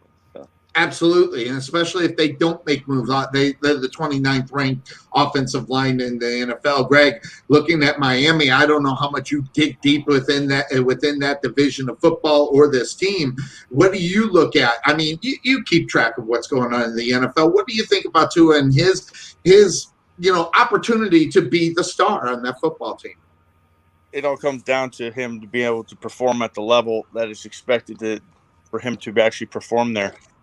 But also, like I said, I keep mentioning it. It's all about the coaches and the staff putting him in the right position to make those plays and put them in to understand their playbook and their system. But the Miami Dolphins are a team that did go out and do a lot of changes this offseason. They did go out and get Jacoby Brissett, so they have him sitting there with Tua. So they got a little bit of backup in case if Tua does go down. They have the little comfort zone. They got Malcolm Brown, who's there right now. You mentioned Will Fuller. They have Max Hollins still there. They have a bunch of other teams, but the biggest thing for them is their defense. Everyone says that this team is getting bad, but this team finished second in that division last year with 10 wins. No one expected that one from them, and I expect them to actually probably compete with the Buffalo Bills to actually win that division. Interestingly enough, as this division is made its changes, on the top of the division for the last couple of years have been Buffalo. We see the kind of step backward right now as far as New England is concerned. I said it last year. This is the prime time to move up, to be better than you were. And where New England, listen, say whatever you want about Bill Belichick and how great he is. He's only as good as personnel as well. And how smart the personnel is another thing, if they can able to pick up his system in order to be as good as he wants them to be. But I just don't see Miami making the steps enough in the offseason. They addressed a lot of things, but nothing. These are going to have to be guys that are just going to have to come out of nowhere and be all of a sudden great. And I just don't see how they are going to be able to do it. Will Fuller is about the only thing that I look at this football team, and I don't expect it, because I don't think Will Fuller is as good as everybody thinks that he is. But if Will Fuller can get out 1,000-yard season and get some receptions to where Tua can depend on somebody as his go-to guy, they might be able to win some football games. But their schedule is not set up, Johnathan, for them to win too many football games. They're going to get creamed within their own division of football. The only teams they might be able to beat right now are the Jets. Will Fuller is the number 4 option in the passing game. That's sad, because he's supposed to be better, right?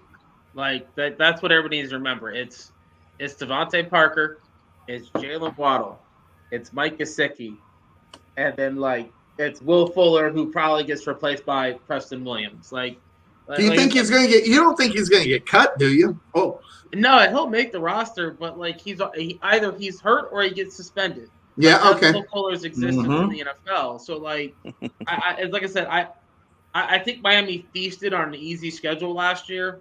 I think they took a step back in the offseason, but they have set themselves up to be big players financially the next couple of years. I mean, they were able to keep Xavier Howard when it looked like that was dead and gone as far as a contract. So, that was a big thing. I mean, granted, he's probably only here for the year, it sounds like he's going to be a free agent next year if they can't trade Yeah. him. So, this is an interesting year for Miami, but I do not think that team got better in the offseason, unfortunately, and it's kind of frustrating because I know a lot of Dolphin fans, and they just want to make the playoffs. They don't care if they get smoked in the first round. They just want to make it because it's been a while. All right, so that being said, Cuervo, looking at Miami, what is your take on them, and where do you have them in this division? Well, let me ask Greg a question real quick. Hey, you talked to Scott about Miami? Well, how does he feel about them? You know, Scott, he's all about Miami. Miami #1. Okay, so he thinks they're going 17-0, right? He's a homer. Come on, be God, I a realist homers. on your team. Damn, That's I hate I mean, homers. come on. Yeah. I hate Auburn fans too, Brian. Oh no, I hate homers, man. God. Look at your team. And listen, if you've been watching me, you know how I felt about the Jaguars for the last 3 years. They suck, and they're not much better now, but it is what it is. But, yeah, come on. Be on top of it. So, Cuervo, where you got Miami? Their other corner, Johnathan, Eric Rowe, right? They still got Eric Rowe? Is that their other corner? Byron Jones is the other corner. Eric Byron Jones. Okay. Oh, yeah, Dallas Cowboy recheck, right? And he, Yeah. Yeah. They made a mistake rejecting him. They made a mistake rejecting him, but he's in a better place now, probably in a better position in Miami. But no, actually, I've got Miami finishing second.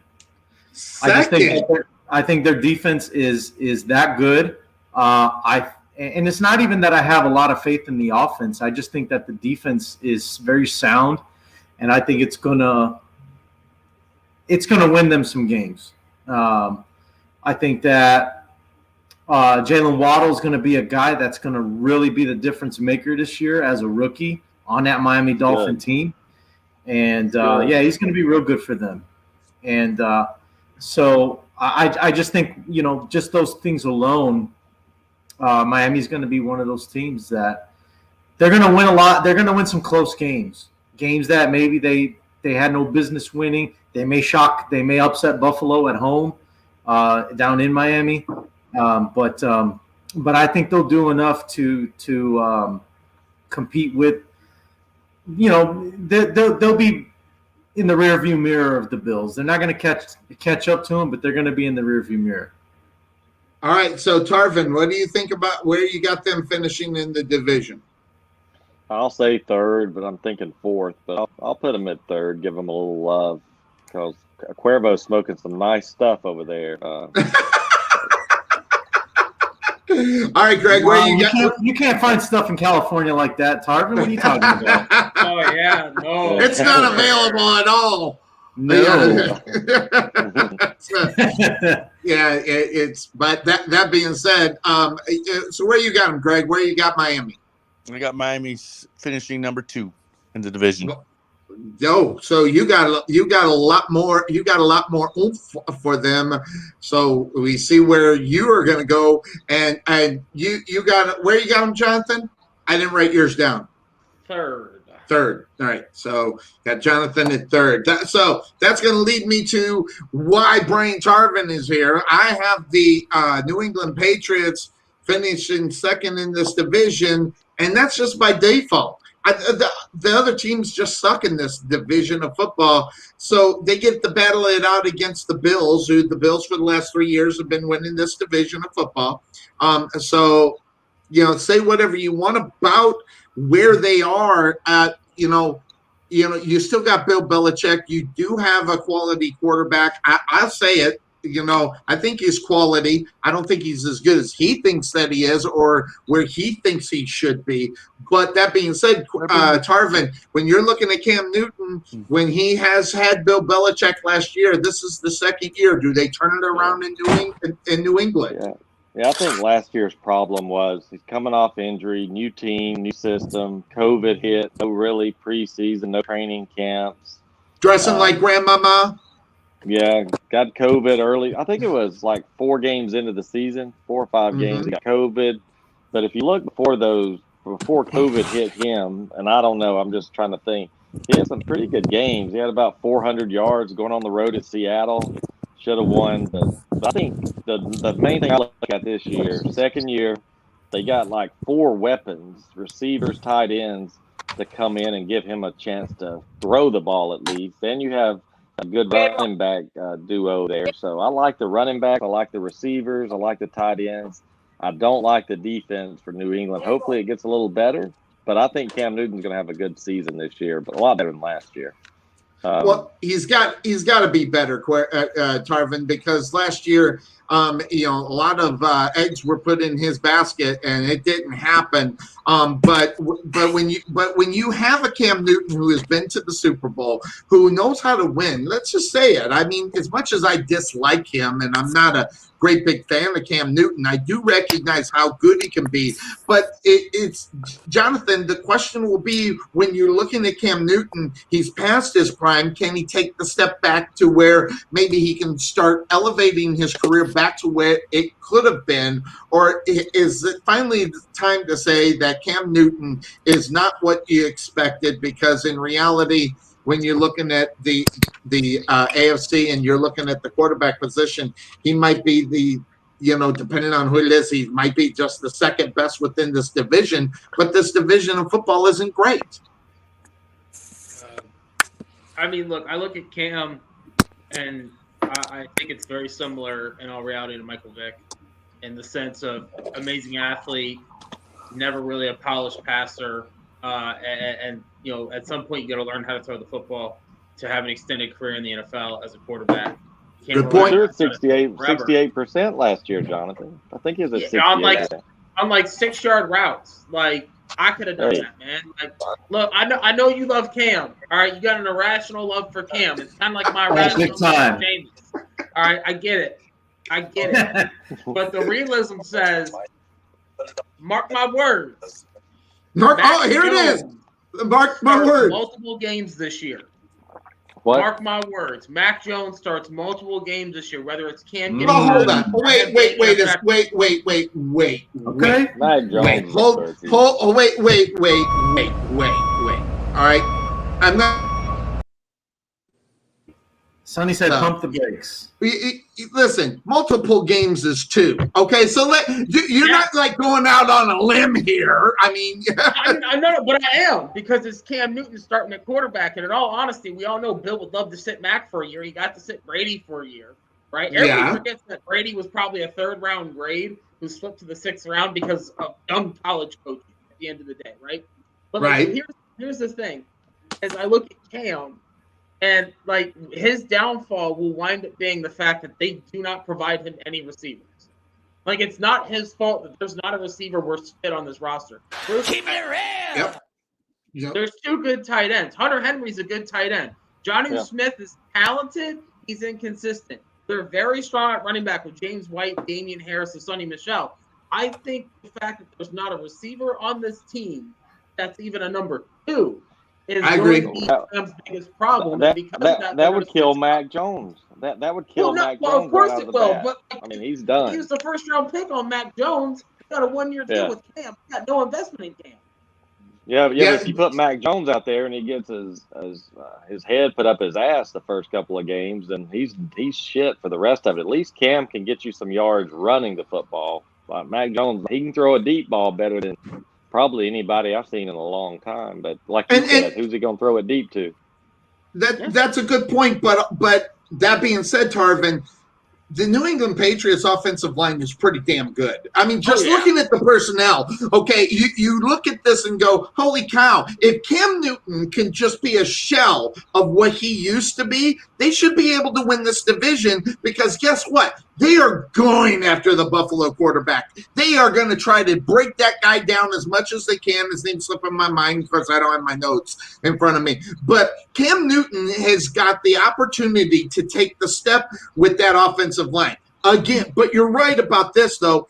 He's got a pretty good tight end core, but he has nobody throwing the football to. It's the 26th ranked wide receivers within the league, at least according to my rankings. No, but nobody else. I ranked them. But when you got tight ends, if they run 2 tight end sets, Cam Newton can throw for 250, 260 yards and then maybe use his brains with his legs and see what he can end up happening. But when you got the offensive line, you got to make this guy a pocket passer. So, Greg, does Cam Newton have the opportunity to be a pocket passer, or are you going to see him scrambling around like he's used to doing, like he's done his whole career? What do you think there, Greg? He's going to do what he normally has been doing his entire career. He'll sit in the pocket in the beginning, but then he is going to scramble to extend plays. He's going to do what Patrick Mahomes does. He's going to do what Lamar Jackson does and just use his feet to extend plays and hopefully have his young receiving core get open, which is going to be anchored by the worst draft pick of Philadelphia's age in a while, Nelson Aguilar. That's rude. That said, Cam Newton reminds me of a guy. We're talking about it, and you brought up Patrick Mahomes, and I didn't want to interrupt what you said. Patrick Mahomes will throw that ball on a dime. Cam Newton, on the other hand, will hold that ball because he won't take that chance. He is not. The problem with Cam Newton is Cam Newton don't even trust himself to throw the football. And that's the reason why you get him scrambling. That's the reason the guy that moves around. The guy has no confidence whatsoever, Cuervo, to throw the football with accurate and pinpoint accuracy in order to be considered one of the top 5 best quarterbacks within the league. Yeah, and the only time that you really saw him be confident was the year he won the MVP in 2015. I mean, when you saw Cam, just for that year, when you looked at Cam Newton and when you saw him take the field, he had that body language, that demeanor that I own this, and that it was his. Every game was his to lose, but he didn't really lose any games that year. I mean, he took him to the Super Bowl. So, but that's the Cam that New England needs to see this year. Is the guy that he's got that confidence, like you said, that says, I own this. I'm going to own this game, and I'm going to do whatever I want, and nobody's going to stop me. I just don't see that with Cam anymore, Sonny. And like I said, it's all going to be about when New England,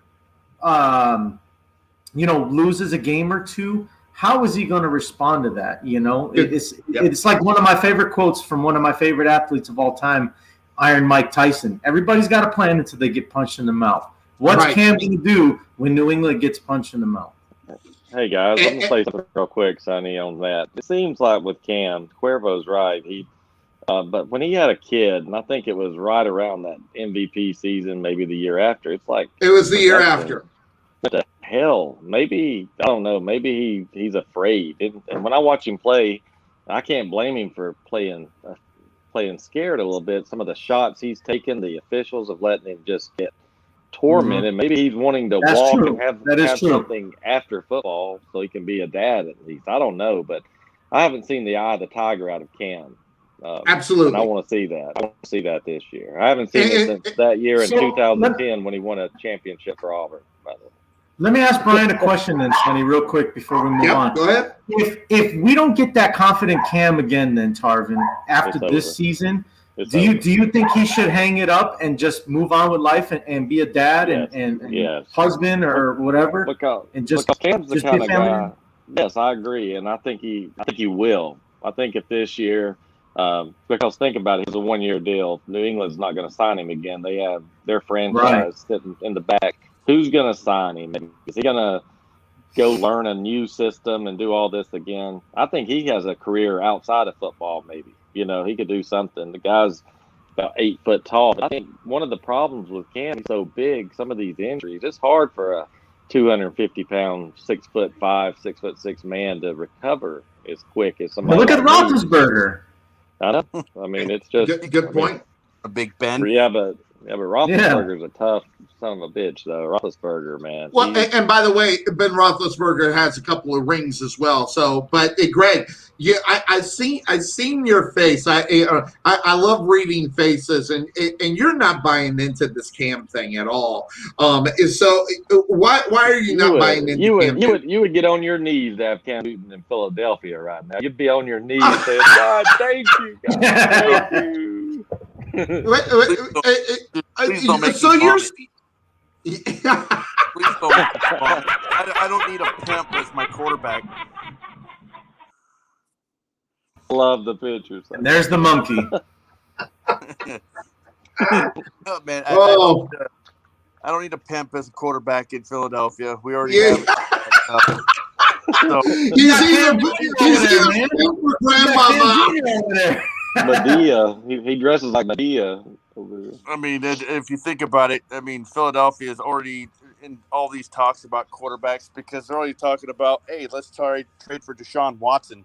I mean, Cam Newton is a quarterback right now who's going to be the third one that I'm going to end up labeling as the next pass around in the NFL. Right now, you have Fitzpatrick is one because he's gone to almost 12 You can't different put teams. them in the same breath. 9 teams. 9 teams. Right. But then the next one, you're getting Andy Dalton. He's the next one. He's getting passed around to every team. And next one's going to be Cam Newton. Well, here's the problem. kidding me? And, depending on if it was anybody else, I would probably agree with you, Greg, but we're talking about Cam Newton. Okay, we're talking about Mr. Superman. And if he doesn't have the center of the attention, he isn't going to play second fiddle to anybody. That's who he is. And he's not a second fiddle guy. So, when you talk about what he could possibly do, you're not going to see him do what he can do, like be the best backup quarterback in the NFL, because he's not built that way. And I'll go back to the video that I don't know if Cuervo remembers it, but he was talking about, he said he is not number 32 out of the quarterbacks. Well, okay, if you're not number 32, you're number 27, because that's where I got him as far as quarterback rankings out of. Yeah, that's right. I saw that dirty look from Tarvin. What? Yes, 27. This guy is nowhere near where he is. His mind is not in the game. And yes, and I'm going to use what you said, Tarvin, against it. This COVID hit. He was a total different quarterback when he came back off of COVID. Unrecognizable. And in fact, bad. he wasn't bad. He was terrible. He was crazy knucklehead is terrible. And I'm telling you now, we're not going to see him, because here's the mark my words: 3 games and he's done. Because you will see that young cat in there, and Cam will be done. And it won't be because of injury. It'll be because his mind is not in the game, Johnathan. That's his problem. And unless he can turn into the guy that took him to the Super Bowl, this is not the same Cam Newton. And so I can't see him doing anything for New England that puts them in the place where they could be on the cusp or the bubble of making the playoffs. Do you, Johnathan? It depends on the offensive system the Patriots run. If they run a system very similar to what the Ravens are doing right now, with the triple option looks, excessive RPOs, I think that can be successful. They have a lot of running backs. They again, a very good offensive line. I think they should be a very run-heavy team. And the best way to utilize Cam is in that action with the RPOs and play actions, because he always has been. I mean, look, Tarvin knows from his Auburn days, y'all ran like 4 plays, right? Like 3. There you go. Cam is a one-read quarterback. So if you tell him, look, we're going to call this is going to be an RPO. It's either handoff, take, or bubble. Handoff, take, slant. We're running a play action. You're either taking the deep shot or you're hitting the flat. You just got to simplify the playbook for him. That's always been the thing. With Carolina, it was a very simplified system they ran, right? He was just at his absolute peak, and Greg Olsen was phenomenal. I mean, I look at Cam, I see a lot of Michael Vick, and the difference is that Michael Vick learned how to be a passer. Now, that was in prison, but he learned how to be able to put touch on the ball. That's a good point. Whereas, like, before that, Vic would just sling it, and if it hit the receiver, it hit the receiver. Cam's kind of been the same way for a while. But, I mean, look, ever since Cam fractured his back, I know you guys remember that in the truck accident. I've been concerned that didn't heal properly. Yeah. He get back to playing. And look, he takes a lot of hits. He gets beat up on. I mean, another quarterback in the same mold of Cam was Dante Culpepper. a very big mobile quarterback who just kept taking hit after hit after hit until his body just couldn't take it anymore. And I think that's where we're at with Cam is like I think his physical health is what has set up his decline more than anything. Look, I hope the best for Cam at the end of the day. I don't know Cam. I don't personally dislike him. He's never been known to hit women or just be a complete jackass or kill he dogs. Just dresses weird. Like that's not like okay. A lot of people dress weird, so like I hope he has success. But, Mark my words. I don't see it, man. Mark my words. Tarvin, top 10 quarterback easy this year. He may be top 7. not even close. Not even close. Mark my damn words. Don't mark my words. What's a damn We word? told you about that crack. Yeah. You got chitlins, man. You can't be doing them hard drugs. I know it's legal in Atlanta because they got no rules, but come on, man. Hey, I can't afford those hard drugs. Yeah. Come on, Tarvin. Come on. You can't believe that. I mean, I'm sorry. I don't know. You watch a lot of football. You can't believe that in reality. I mean, the top 10. Listen, you still got Aaron Rodgers. You still got the cat here in Buffalo. You still got Tom Brady. You still got plenty of guys. But Tom come Brady's on, 62 years old. Come on now. 62 years old. He's going to be top 5. Listen, you want to mark my words. Tom Brady will be top 5 before Cam Newton will be. Tom Brady's But isn't a Cuervo? Isn't it interesting? We're talking about Cam Newton. We're not making mention to the Hall of Fame coach that is supposed to be coaching him. And the reason why is because it's not really Bill Belichick that's coaching him. It's what is his name? McDaniels. McDaniels has got to figure out an offense for this guy to be successful in. And last year he couldn't figure it out. Is the offseason enough time to get Cam Newton caught up and ready to go and be the best he can be? Well, I think this year, this year you did have enough time. There were no setbacks due to, well, at least not that I know of, no excuses this year. COVID protocol and all that stuff. That's not an excuse this year, right? At least not to my knowledge. I haven't heard of any training camps being set back. It looks like Johnathan's got something to say, so maybe I'm wrong. Correct me if I'm wrong, then. No. I just had this just hit my head. Josh McDaniels is the offensive coordinator in New England. Josh McDaniels is head coach at Denver. Had who at quarterback? Tim Tebow. He knows how to run that off. Like he already has that offense in his back pocket. Like it's there. The makings of that are there. Like well, the makings are there, but he wasn't very good at it. Let's be honest. I mean, look at Tim. Cam's better than Tim. Cam's better than Tim. And like, look, last year, look here. I will repeat this a million times for everybody. When it came to new situations for people last year, 2020 doesn't count. It doesn't count. Like I'll give 2020 can't count against him because look, he's playing well. He gets COVID. He comes back. Doesn't have an off season. You don't have an install. I mean, I talk about in college football all the time where everybody's like, I can't believe all these teams are so bad last year. And I'm like, what do you mean? There was no off season. Yeah. And the NFL no had practicing. No off season. So like, I'm willing to give Cam benefit of the doubt. And now that like it pops in my head that Josh McDaniels knows how to run a run-heavy system with a quarterback, like and win a playoff game with it. By the way, this could work, which is why they finished in second. Ha! Well, they better get some. They better get some movement out of the running back position because everybody's going to be eyeing Cam. So they need to do that. Go ahead, Tarvin. First place, the Patriots, baby. Yes, I got him in second. I was actually going right to Greg before he lost him. Hopefully, he'll get back in. But obviously, I mean, everybody have. Can I tell you something? Can I tell you something real quick? Go ahead. The reason I'm high on Cam Newton too, I'm an Auburn guy. That's a given. But I've seen this guy make some of the most unbelievable plays physically because there's not many people that can single-handedly dominate a college football game, go undefeated with an Auburn team that's probably 500 team, win a Heisman, coming to the NFL, set records his first 2 years passing. In the NFL, y'all talk about he can't pass. Hell, he's throwing for 5,000 yards a season. So the health is the only thing that will keep Cam Newton back. Is he healthy? or is he not? That's really the. Well, that being said, what do they talk about running backs and wide receivers? If you're over 30 years old, you pass that. Listen, Cam Newton's got some miles on him, and like you said, he's taken some hits. He's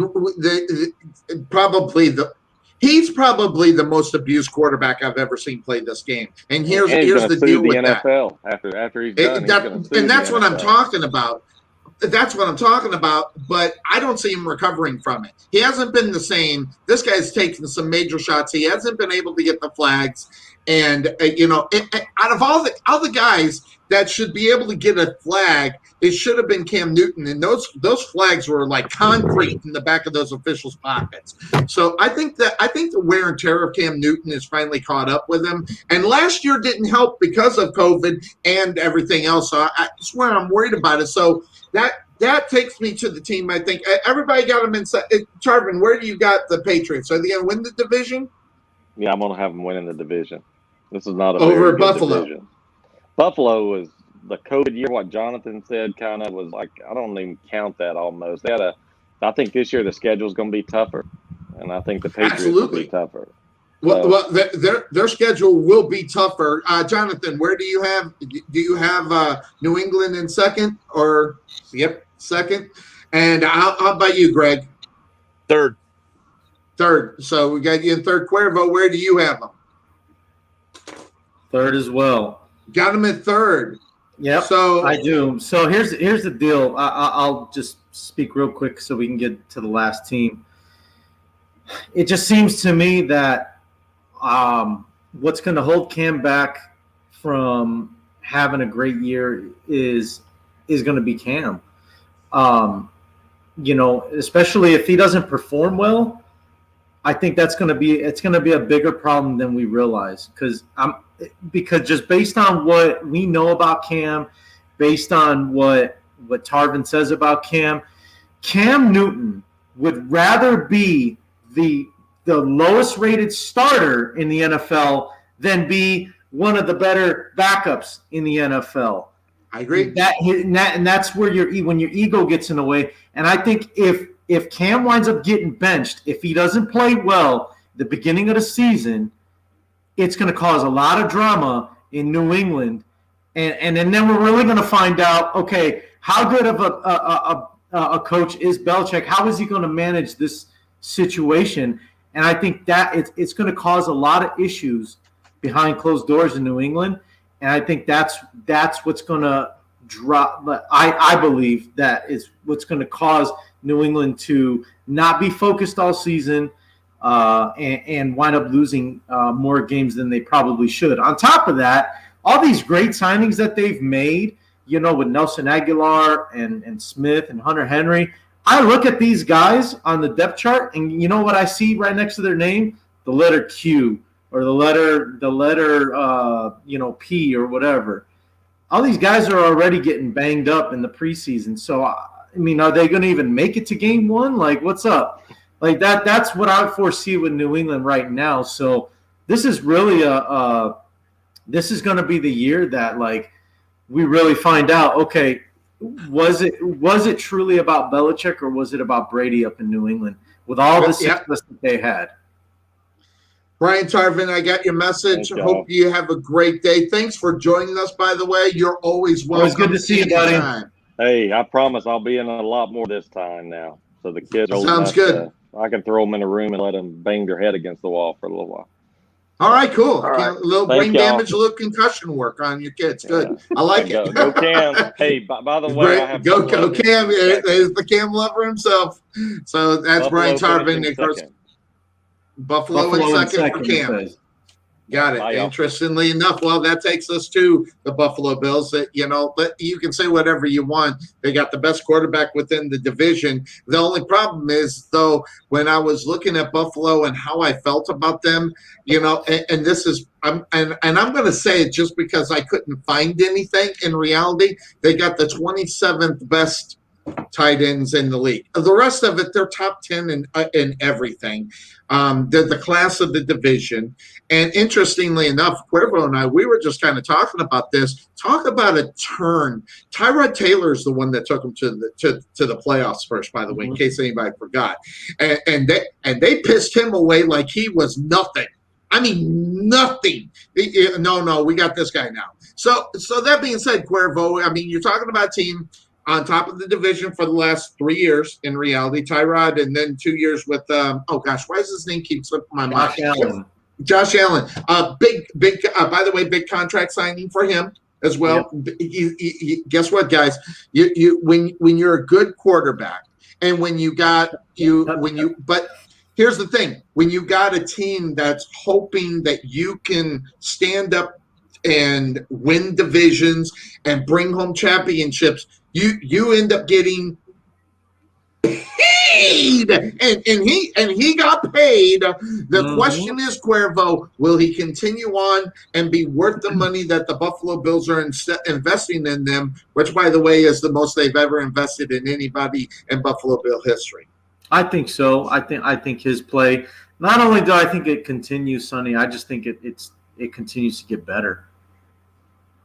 Yep, it's the franchise quarterback that it is. So obviously talking about Josh Allen is ridiculous. He's the best quarterback within this division. So it's about everything else, and where it starts is with the offensive line. And listen, this is a football team that don't have a great offensive line. It's good, but it's not great. I have them ranked at about 14th as far as the offensive line is concerned. But where that is if they can buy them enough time. They got the best one of the best wide receiver cores in the NFL, Johnathan. And when you have that going on, you got Stephon Diggs, which, by the way, they're keeping everybody out of this. Sorry, you haven't seen them in preseason. I heard that from McDermott, and they are not going to play in the preseason.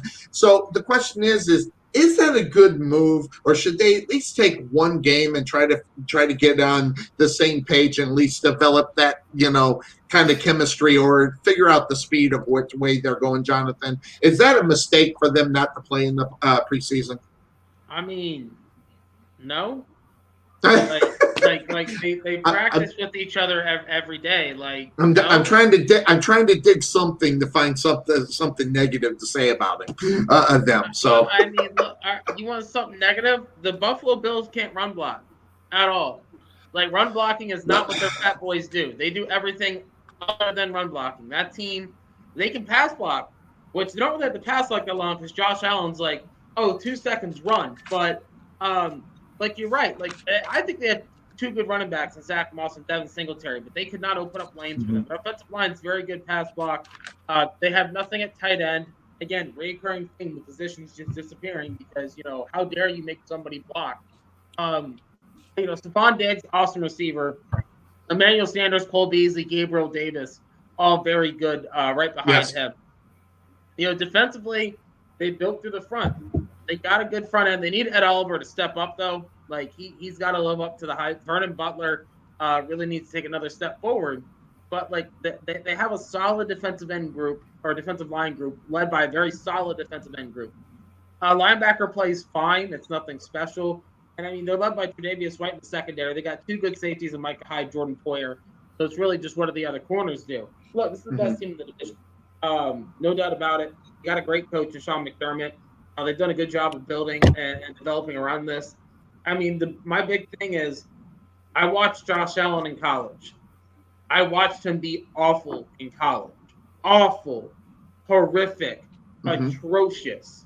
Okay, and I'm looking at what he's doing now, and the 180 he's pulled is just, it's mind blowing. Right. So I wonder when Brian Daboll gets a head coaching job this offseason, because for some reason nobody wanted him last offseason. When he gets one this offseason, what happens to Josh Allen? That's my big question mark with the Buffalo Bills. I think they're going to be good again. This was a team that was in the AFC Championship game last year. I think they had the potential to get there again. I don't know if it's a Super Bowl team, but anything can happen. And you know what? For Buffalo's sake, I wish well on you because their fan base is as loyal as you'll find. Absolutely, and not only that, they're talking just a couple of weeks ago about them moving to Austin, Texas, for God's sake. So the team not being loyal to the fans as far as that's concerned. But Greg, looking at the Buffalo Bills and looking at within this division of football, they are definitely the class of this division. The next step is what are they going to be able to do, improve on what they did last year, and quite possibly get into the Super Bowl within the AFC side of this bracket.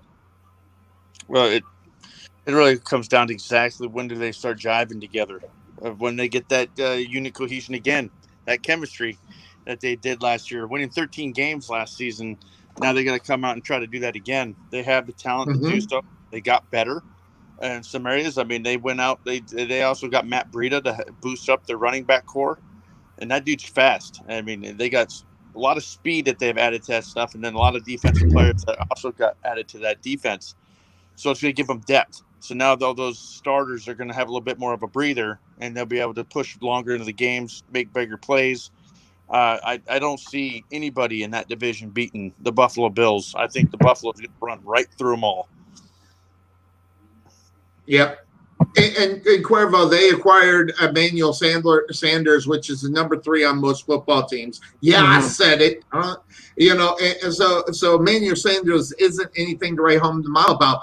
But the potential of what he can do, because guess what? He's not the one that's going to have all the eyes on him. So, Stephon Diggs, if he gets in there, if he's healthy, is going to be the main guy people are going to be looking on. That could have been a pretty good pickup for Buffalo as far as being able to use Stephon Diggs as the red herring. If you want to go underneath, you get it into the hands of Emmanuel Sanders, which still, by the way, is still pretty quick even at his age. Yeah, I mean, he's still got some left in the tank, and I think he's a good fit up in Buffalo. I think his role there is going to be similar to how he was used in Denver when he was with Peyton in those years. So he's going to be a slot guy. He's going to be a guy that sometimes he'll be asked to go to the outside, depending on Cole Beasley and where he's at. So I can see that working. Take some pressure off of Diggs. I know Diggs, he's going to get his numbers. There's no question about that. But I do think that for coverage purposes, I think it's going to benefit Stephon Diggs from having an Emmanuel Sanders there. It's a common thing we see in the NFL. You bring in a second guy to take some pressure off the first guy. So. Yep. That's why teams like Atlanta draft Calvin Ridley, and that's why teams, like Minnesota, they get rid of Stephon Diggs, but then they drafted Justin Jefferson. So it's a common thing that you see. But I think for Sanders, it's a guy that, again, he's an established veteran that he's gonna I don't want to say, I mean, he was with Drew Brees, so he doesn't really need to bring his career back to life or re-evolve, but I think he'll just continue being that guy that can pick up key first downs and absolutely things like that. And I think he's willing to take on that role, and that's another thing. Depending on who you are and who you play for, is whether or not that you'll take on the new role that will be expected of you. Because, like you said, Stephon Diggs is going to get 65% of the targets, and then they're going to have to spread the rest of it around, whether it's Cole Beasley, Emmanuel Sanders, or anybody else. So it'll be on how you look at the team, where you think it is. And if you play by the rules of what is set up for you in that offense, it'll be good for you, and maybe you'll be able to make the Super Bowl. Maybe you'll win the Super Bowl, bring home the ring. And I think Emmanuel Sanders is one of those guys that understands where that is, because let's be honest, Emmanuel Sanders, he hasn't just played for one football team in the NFL. He knows what the expectations of what he's going to be expected of in Buffalo. And you don't have to worry about him being pissed off because he's not getting the ball. And I think that's a big difference as well. So, Greg, you probably have them winning the division. Is there anything else you want to say about Buffalo? Sean McDermott came from Philadelphia. Enough said. Okay. And they built. And by the way, Sean McDermott should have been that head coach before some other person was in there before him. Of course, I still honestly. What's the defensive coordinator for Tampa Bay, Johnathan? What's his name? Todd Bowles. Todd Bowles should have took that Buffalo job instead of the Jets job. I'm telling you right now, Buffalo would have been there a lot quicker.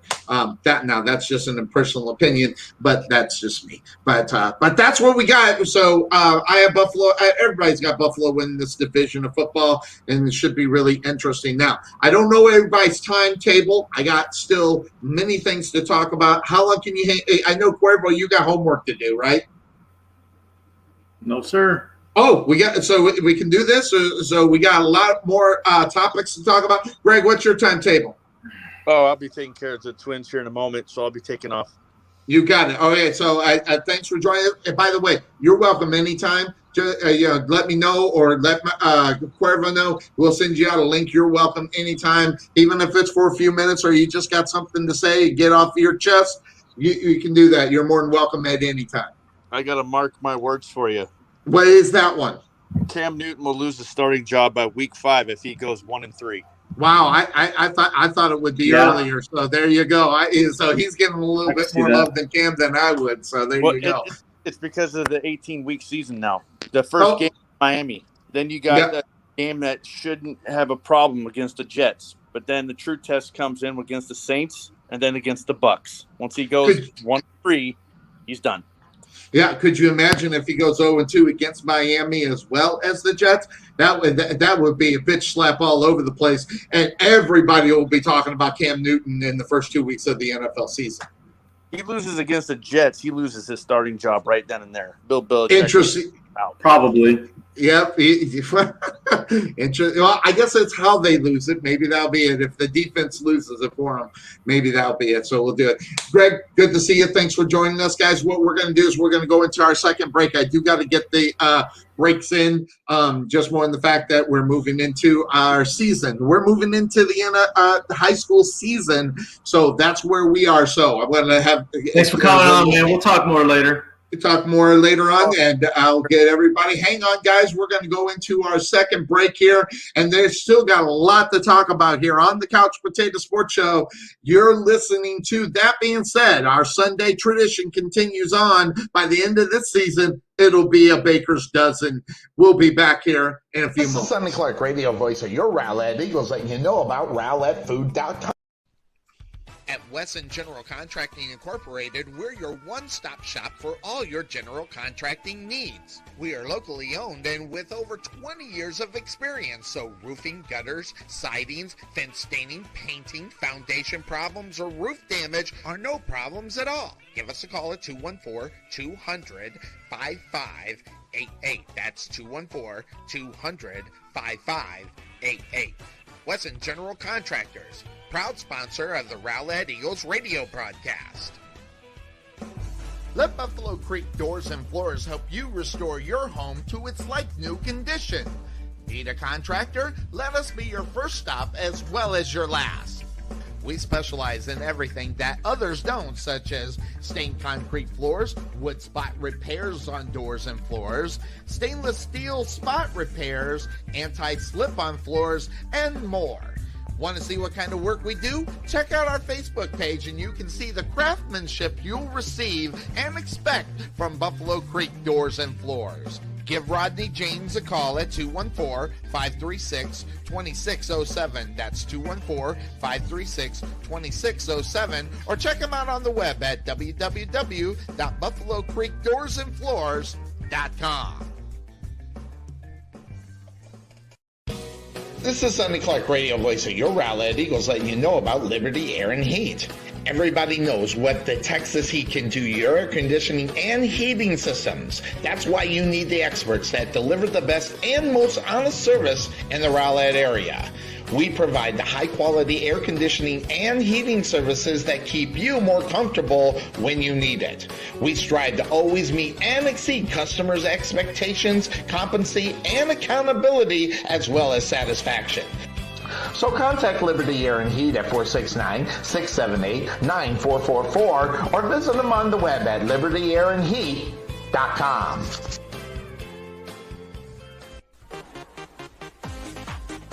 Being taken for a ride? Check out Costco Insurance, serving Texans since 1981. Bundle your home, auto, or business insurance to save a ton. Costco Insurance on the corner of Main Street and Rowlett Road, where we make insurance fun. Or check us out on the web at CostcoInsurance.com, where we always have the coffee pot on. Yeah, but is it fresh? The prospect of retirement can be exciting and scary at the same time. At Nest Egg Wealth Advisors, we have found many people either approaching or currently in retirement fail to truly maximize some of the benefits offered to them, primarily Social Security. What is it? How does it work? It's simply not a benefit that you start receiving at age 62. Because these decisions are so important, my firm has assembled an informational packet on Social Security. If you would like a complimentary copy of Social Security Maximization, please give our office a call today at 972-412-6064 or visit us on the web at nesteggadvice.com. There is nothing that beats good home-cooked barbecue. Since 1941, Dickey's Barbecue has done all the cooking and you take all the credit. Whether you want real Texas brisket, Virginia ham, southern pulled pork, or fall-off-the-bone ribs, Dickey's Barbecue is the place to go. For lip-smacking, rib-tickling, knee-slapping, foot-stomping, great-tasting barbecue, come see us at Dickey's Barbecue today.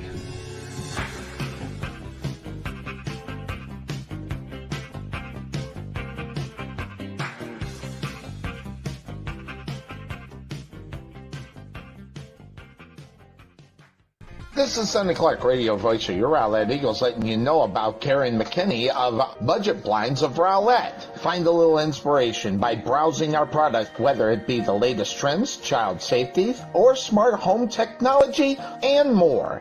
Contact Karen McKinney at 972-722-9300 or visit her on the web at budgetblinds.com/Rowlett. You can also learn who they are, as well as their approach and products, and you can also schedule a free home consultation. Again, contact Karen at 972-722-9300 or log online, budgetblinds.com/Rowlett.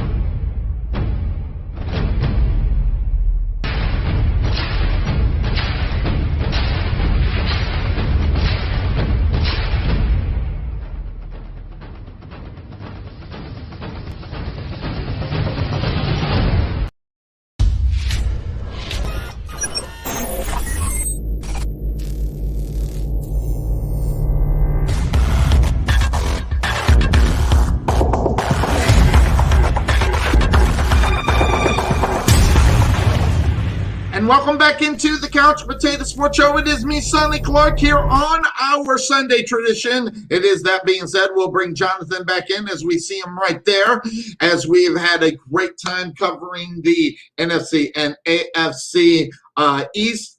Next week, putting everybody on notice, is the AFC and NFC North. We're going to go north, and we'll finish up the season in the West, and that's just more in the time so we can buy some time, see if we can get Cuervo's lady online. Also, I've been in contact with Pete Koch. Those that don't know who Pete Koch is, he played Swede in Heartbreak Ridge. He was also a Kansas City Chief as well as a Cincinnati Bengal. Been on the show before. We're going to try to get him in on there so we can talk a little bit about the Kansas City Chiefs as well. Couldn't get him in for the Bengals. He can't make it. He's going to try to make it in for the week after that. So hopefully we'll be able to bring him in there. Again, starting on week number 1, we will be going to 9 a.m., and that's my time, Central Standard Time, and then we'll be taking you up to the game's kickoff. So 3 hours of all the games that we'll cover and we'll predict who the winners are going to be in that time. So good to see you, Jonathan. Thanks for joining us. Very well added, by the way. Just to let you know, got some great messages about your takes just this past week about all that. So obviously, you're getting very much love, but so that's a good thing. Now, before I go any further, I want to just go ahead. I put this graphic up and you were looking at it. I did get an opportunity looking at the playoff wins since 2000, and looking at the number. Obviously, you have the Patriots doing what they're doing during the Tom Brady years. But looking at this number, I think there's one on there that actually kind of shocks me a little bit, and that's the Carolina Panthers. And we're talking about Cam Newton and everything. He is the reason why, obviously, we're there. But, man, 8 playoff wins since 2000. I didn't necessarily realize how well they did in the playoffs. I know they had that one good year where he ended up in the Super Bowl. But outside of that, I didn't necessarily think how well that the Panthers were doing to that point. So I looked at that one, and I saw it as a interesting team. Is there anybody on that list right there, Jonathan, that you're actually shocked to see as high as maybe they are? Not really. Just taking it into context. Obviously, the Ravens have 2 Super Bowl championships in that time. The Steelers have 2 Super Bowl titles and another appearance. The Panthers, 2003, they make the Super Bowl. They lose to the Patriots. 2004, they make the NFC Championship game. Lose to the Eagles. Like, everybody forgets that they had a really good back-to-back run there. Yes, they did. I think the team that honestly is most shocking is because they're not higher up, is the Saints, because they made the playoffs so consistently from 2009 through last year, and they have had a lot of one-and-dones in the playoffs, and I think a lot of people forget that. That's a major problem with them. The 49ers, obviously, 2 Super Bowl runs. The Giants, 2 Super Bowl championships. Peyton Manning with the Colts. You got a title, and you had multiple AFC Championship game appearances. Look, so the Bucs, the 7 number, that just makes me laugh because, those are the 2 Super Bowl years. Yes. That's it. I would say the most shocking and yet not shocking at the same time is the Cowboys. Considering how many times they made the playoffs and only 3 wins. And at the same time, I look at it and I'm like, I didn't know they won 3 playoff games, to be honest with you. Yeah, there you go. The Bears only having 3 when they have a Super Bowl appearance it was somewhat surprising as well. But when you think about the Bears, you're like, they really don't move far. Buffalo, obviously, last year was those 2 wins. So, right. It's amazing when you look at it in its totality. The Bengals having 0 is a crime against all crimes, considering they made the playoffs consistently for an extended period of time, and every time we're one and done. Yeah, every time one and done. And that being said, of course, that's the name of the show. Cuervo, you are you're actually active. So I don't know if you had the opportunity to look at this. Is there anything that surprises you on this list at all? I would say probably, a lot of times we forget that there was actually a point in time when the New York Jets were a decent football team. Mm-hmm. And they made 2 AFC championships in a row? Yes, with Sanchez. With Sanchez. And so to see their name up there, or their logo there with 6 wins, a lot of people look at the Jets now and they're like, well, they probably don't even know how to spell playoffs. Yeah, they're dumpster fire. That organization. So, but it's a little heartbreaking to see the Bears tied with Jacksonville and Dallas at 3 playoff wins.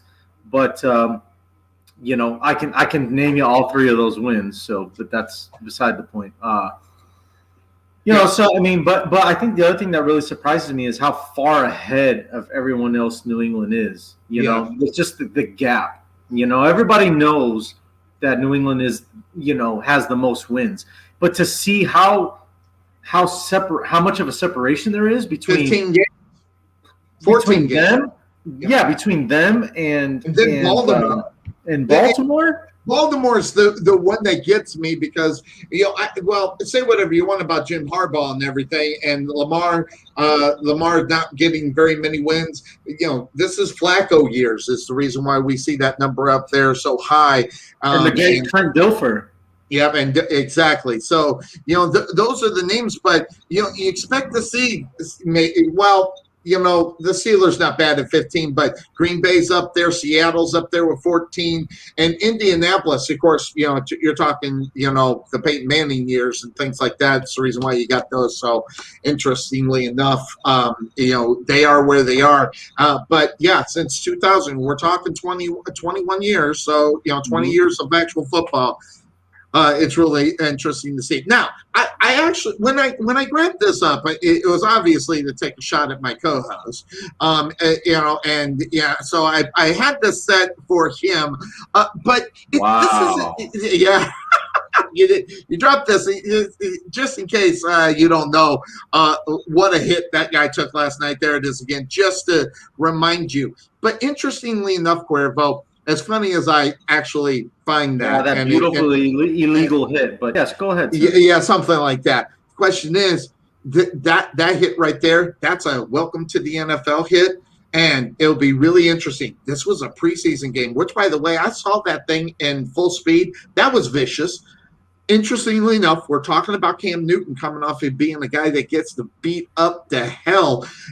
This will be a really interesting thing to see how Fields reacts to that and where he goes moving forward. Is he the tough guy that can just take it and shake it off, Cuervo, or is Justin Fields the guy that's going to let that stay in the back of his mind and go and all of a sudden become happy feet and not be a guy that will stay in the pocket? Well, honestly, Sonny, that remains to be seen. I would say right now, and maybe it's just me being a homer, I think he shakes it off, and I mean, because after that hit, if I remember right, I think he did take them down the field and for a score after that, and I think he made a couple nice throws after that too. So at least from what we see right now, it's he can take a hit to the face, or get popped like that, and just kind of shrug it off and be like, all right, next play. And that's a good sign. I like that. So he's not going to be scared to do anything in the pocket. He's not going to be scared to stay in the pocket and kind of brace himself for if another hit comes his way. It didn't look like it rattled him very much.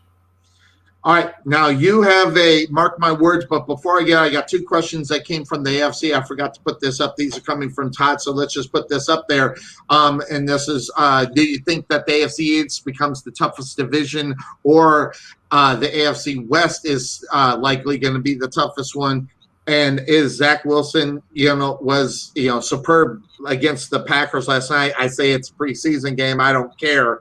And Miami against the Bucks last night, Tua looked good. So I'll just throw those questions out to you guys. What do you think about the NFC or the AFC East? Does it become a tough division? Do you see them moving forward to being, like the AFC North, where all those teams, we call it I call it the black and blue division of football because they're just that good in the AFC North. What do you think about the AFC West there, Johnathan? Oh, I mean, I think the AFC West has the potential to be a tough division. I mean, East. I'm sorry, the East. I'm sorry, my bad. Oh yeah, no, I mean it's the number 3 division in the AFC. The AFC North is still number 1. You got 3 playoff teams, and Pittsburgh's obviously a fringe team this year. They've lost a lot, as we'll get to next week. The AFC West, you need 3 teams to make the move up, but I would say any of those 3 teams against New England, Miami. I think is more of a level playing field than anticipated.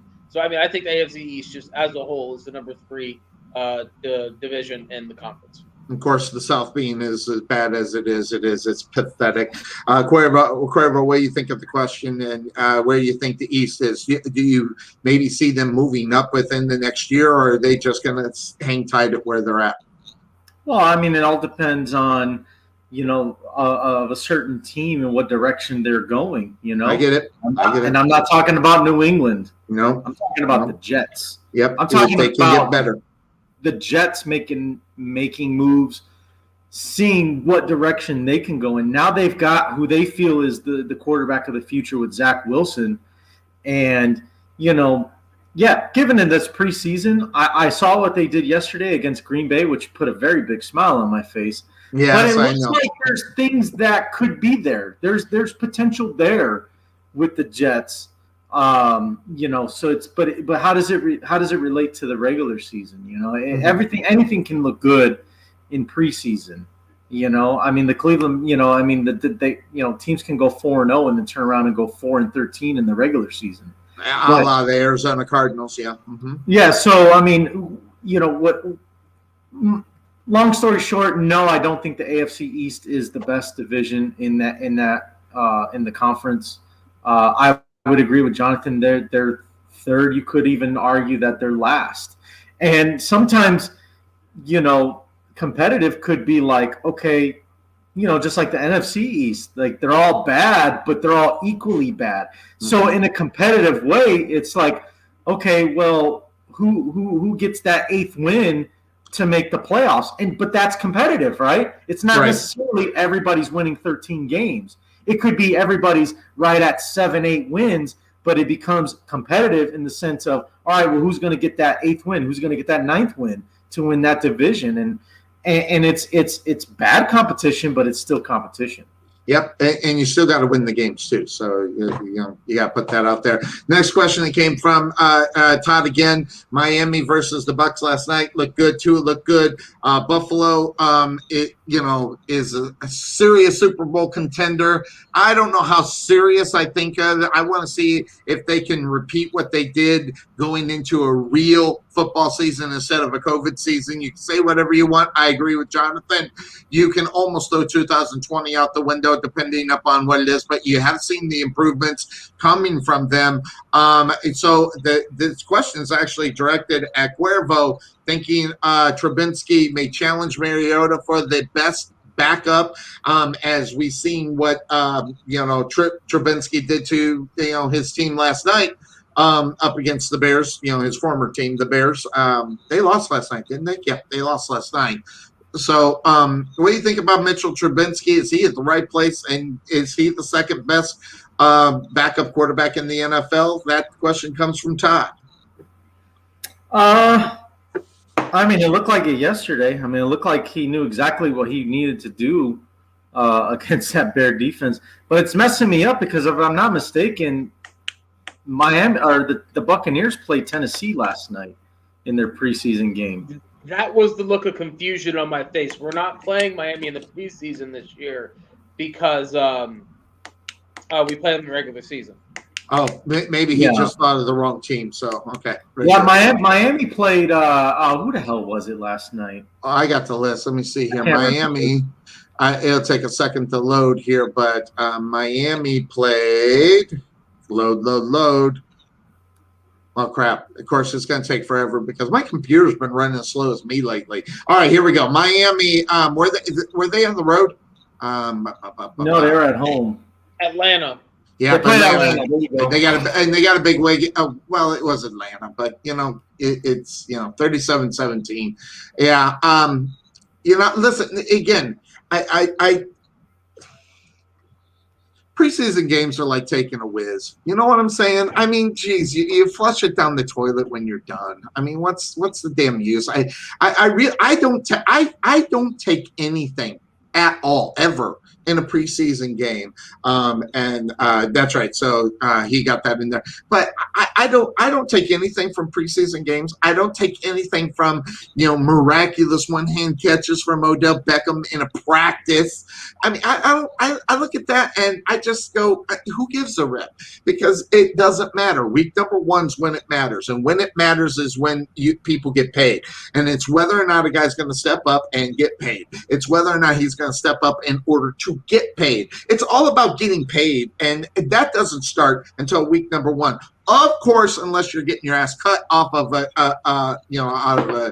preseason, but those are bubble guys. We're talking about guys that go in there consistently, in and out, and who are good. These are just trying to get ready for the speed of the NFL, because that's what it is. And you don't see the right speed until week number 4. I got into an argument with someone that says week number 1's the same speed as week number 4. I'm like, what football games do you watch? Because it isn't. And welcome, and that's where you put these rookies in, and they're like, maybe they look pretty good in week number 1, week number 2. Where do rookies fall off? Usually week 3, week 4, week 5, and then you don't see them playing very well anymore. That's why you got to take advantage of it. If you do, with a rookie quarterback, if you do get a win that you have no business usually getting, you better build up on it. And because normally those rookie quarterbacks in week number 4, number 5, they go to obscure into oblivion, because you don't hear from them very much anymore. So that's the reason why I never get excited about a rookie quarterback. I never get excited about a rookie quarterback week 1, 2, 3, or 4. So I want to see where they are around week 6, 7, 8, 9, when they're getting their asses handed to them week in and week out. That's the only thing I look at it. Go ahead, Jonathan. Marcus Mariota is not the best backup quarterback either. Who is the best backup quarterback in the NFL? Gardner Minshew. Like Gardner Minshew is the next Ryan Fitzpatrick, where you're like, oh wow, like really awesome backup. Let's give him a full run as starter. Oh crap! You know what though? Hey, Johnathan. Games, I like you a lot. Also, by the way, let's also factor in Justin Fields as a backup quarterback, and Trey Lance as a backup quarterback, right? Also, in all reality, Tyrod Taylor's a backup quarterback. Yes. All right, Deshaun in a bubble. Deshaun Watson's the starting quarterback for the Houston Texans. So Tyrod Taylor is a better backup quarterback than Marcus Mariota. I think Jimmy G and Andy Dalton are better than Mariota as well. I don't know why people think highly of Marcus Mariota. Like, what has he done to prove that he's worth spit in this league? He's made a couple throws. But I just want you to know, Jonathan, I just want you to know, Sonny loves your pick of Gardner Minshew as the best. It's like I said, backup, not starter. I heard you too. We're talking, and by the way, we're splitting hairs. We're talking about guys ranked somewhere between 33 and 64. Like, who gives a damn at the end of the day? But like, Marcus Mariota is not. I take Marcus Mariota right now over Gardner Minshew. I'm sorry, I would. And just more than the fact that he's got a better record as a starter than Gardner Minshew. Listen, Gardner Minshew sucks. And he sucked last year. He sucked the year before. And he sucked when he was the starting quarterback. And the simple fact of the matter is that Jaguars were so damn bad, they couldn't get a real quarterback in there. And all of a sudden, they try to throw. See, and they do this all the time. They get a guy like Gardner Minshew, and he has a good game, and then they start trying to anoint this guy as the next, franchise quarterback, when Gardner Minshew was never good. He had 1, maybe 2 games. The rest of the time, the guy sucked. I watched him week in and week out. This guy can't make the throws. He can't do any of this. So really, simple fact of the matter, he sucks, and he's always sucked, and all he is a practice quarterback. Practice, not a game. Once this guy becomes a real quarterback, makes the throws, stays in the game, and wins football games. Gardner Minshew is the 20th best quarterback in the NFL as a starter, maybe 25th. I mean, the guy sucks. You just kind of made my point. I'll take that. I mean, look, like I said, you only need a backup for like a game or 2. That's the idea. And for a game that's or 2, the idea. Yeah. I can throw Gardner Minshew out there. No, he's going to play like Fitzpatrick. It's going to be dumb. It's going to be fun. It's going to be stupid. They'll throw for 300 yards, 3 touchdowns, and 3 interceptions. And who gives a damn win or not, right? It was at least someone entertaining. I'm not saying he's a franchise quarterback. I'm not saying he's a top 32 quarterback. What I'm saying is if you stack him, I think he's number 33. I think there are many. I think Cuervo, I don't know. I mean, they're better backup quarterbacks than Gardner Minshew. I mean, I think Mariota's better at just experience, more wins, and just better on football a better player. Team, though. Like, I mean, Mariota had more wins on a better team. He's constantly hurt, and he was anointed the franchise quarterback in Tennessee and got replaced by Ryan Tannehill, who at the time was not the Ryan Tannehill today. Like, everybody remember that. Mariota busted out. Yes. Yep. Everybody remembers him having one good game. That's all. He had one good game to start his career, and because he was the number 2 pick of the draft, he gets a lot of leg. I mean, look, we're talking about backup goddamn quarterbacks. The number 2 pick in the draft or a 6th round pick. Like, come on. Come on. The fact the 6th round pick's still in the league tells me that he's decent. Like, he can at least run a backup squad. Johnathan, what are you talking about? I'm like, you ain't good enough to play with the ones. What are you talking about? 6th round quarterbacks don't make it in this league. What are you talking about? Not in this league. No. But hey, Andy Dalton. Yeah. All right, as we're getting closer, Cuervo, who starts for your Bears? Is it Andy Dalton? Yes. It is. You know it is. Do I feel lucky? The minute Tevin Jenkins got back surgery, everybody knew Justin Fields wasn't playing. And by the way, that hit on Justin Fields is not a welcome to the NFL moment as much as everybody wants it to be. Justin Fields broke ribs in the playoff semifinal against Clemson. But it didn't hit his head. I know what move you're talking about. It didn't hit his head. I mean, you were talking about getting your brain scrambled. He got his brain scrambled last night. He finished the game playing 3 quarters with multiple broken ribs and thrashed the Clemson Tigers, who have multiple NFL guys in that defense. That hit's not a welcome to the NFL moment. Justin Fields is like, that was like playing Alabama. Like, give me something different. His welcome to the NFL moment will be the first time he tries to fit a window down the sideline, and it's an easy pick, and everybody's like, that's double coverage, and he's like, oh, that's double coverage? Oh, I don't know what that is anymore. Like, that'll be his coverages will be his welcome to the NFL. He's been getting hit for a while. I mean, Georgia had him play up back on special teams and take big snaps on the punts. Like, Justin Fields been hit. That hit's nothing. But that hit is why you don't start him. Because that hit's going to happen 17 times a week with that offensive line right now. You got to protect. You cannot Derek Carr or David Carr him. You can't throw him out here and let him get murdered. And so, interestingly enough, that by the way, as we're moving on, we're getting closer to the season. Obviously, the talk from last year to this year's COVID and what's going on. And I'll just say just to put it out there, this is about the only thing the Atlanta Falcons may have done right. All the players right now, and that's right now. That's in the preseason. Guys will still move. We don't know if they'll get shot or not, but they're COVID protected, good, better, and different. Is this good?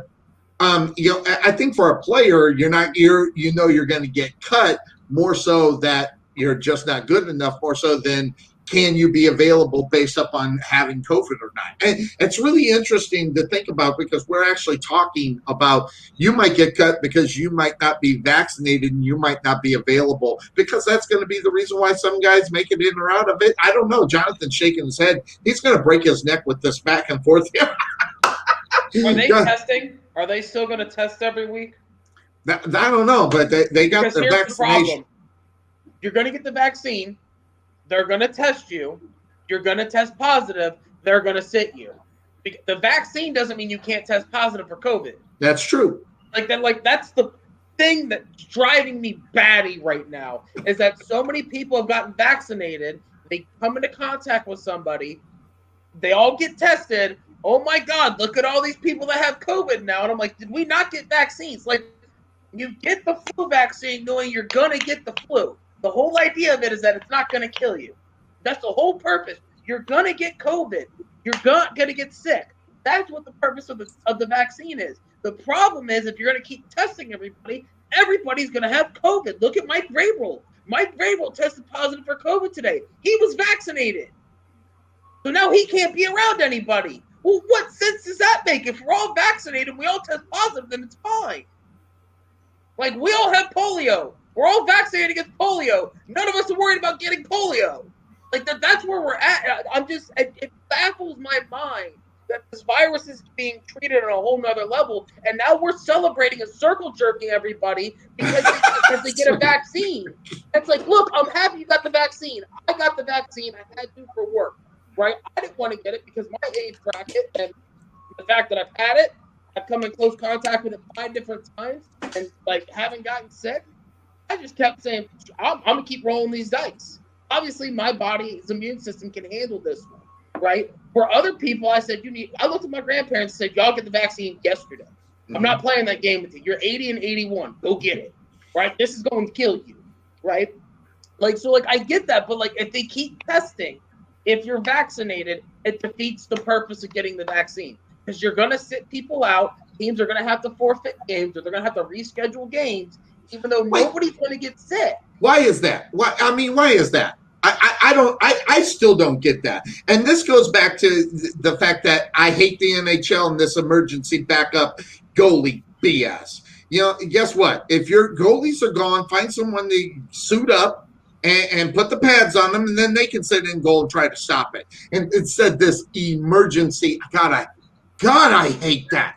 But take away from that, I mean, why would you have to forfeit a game?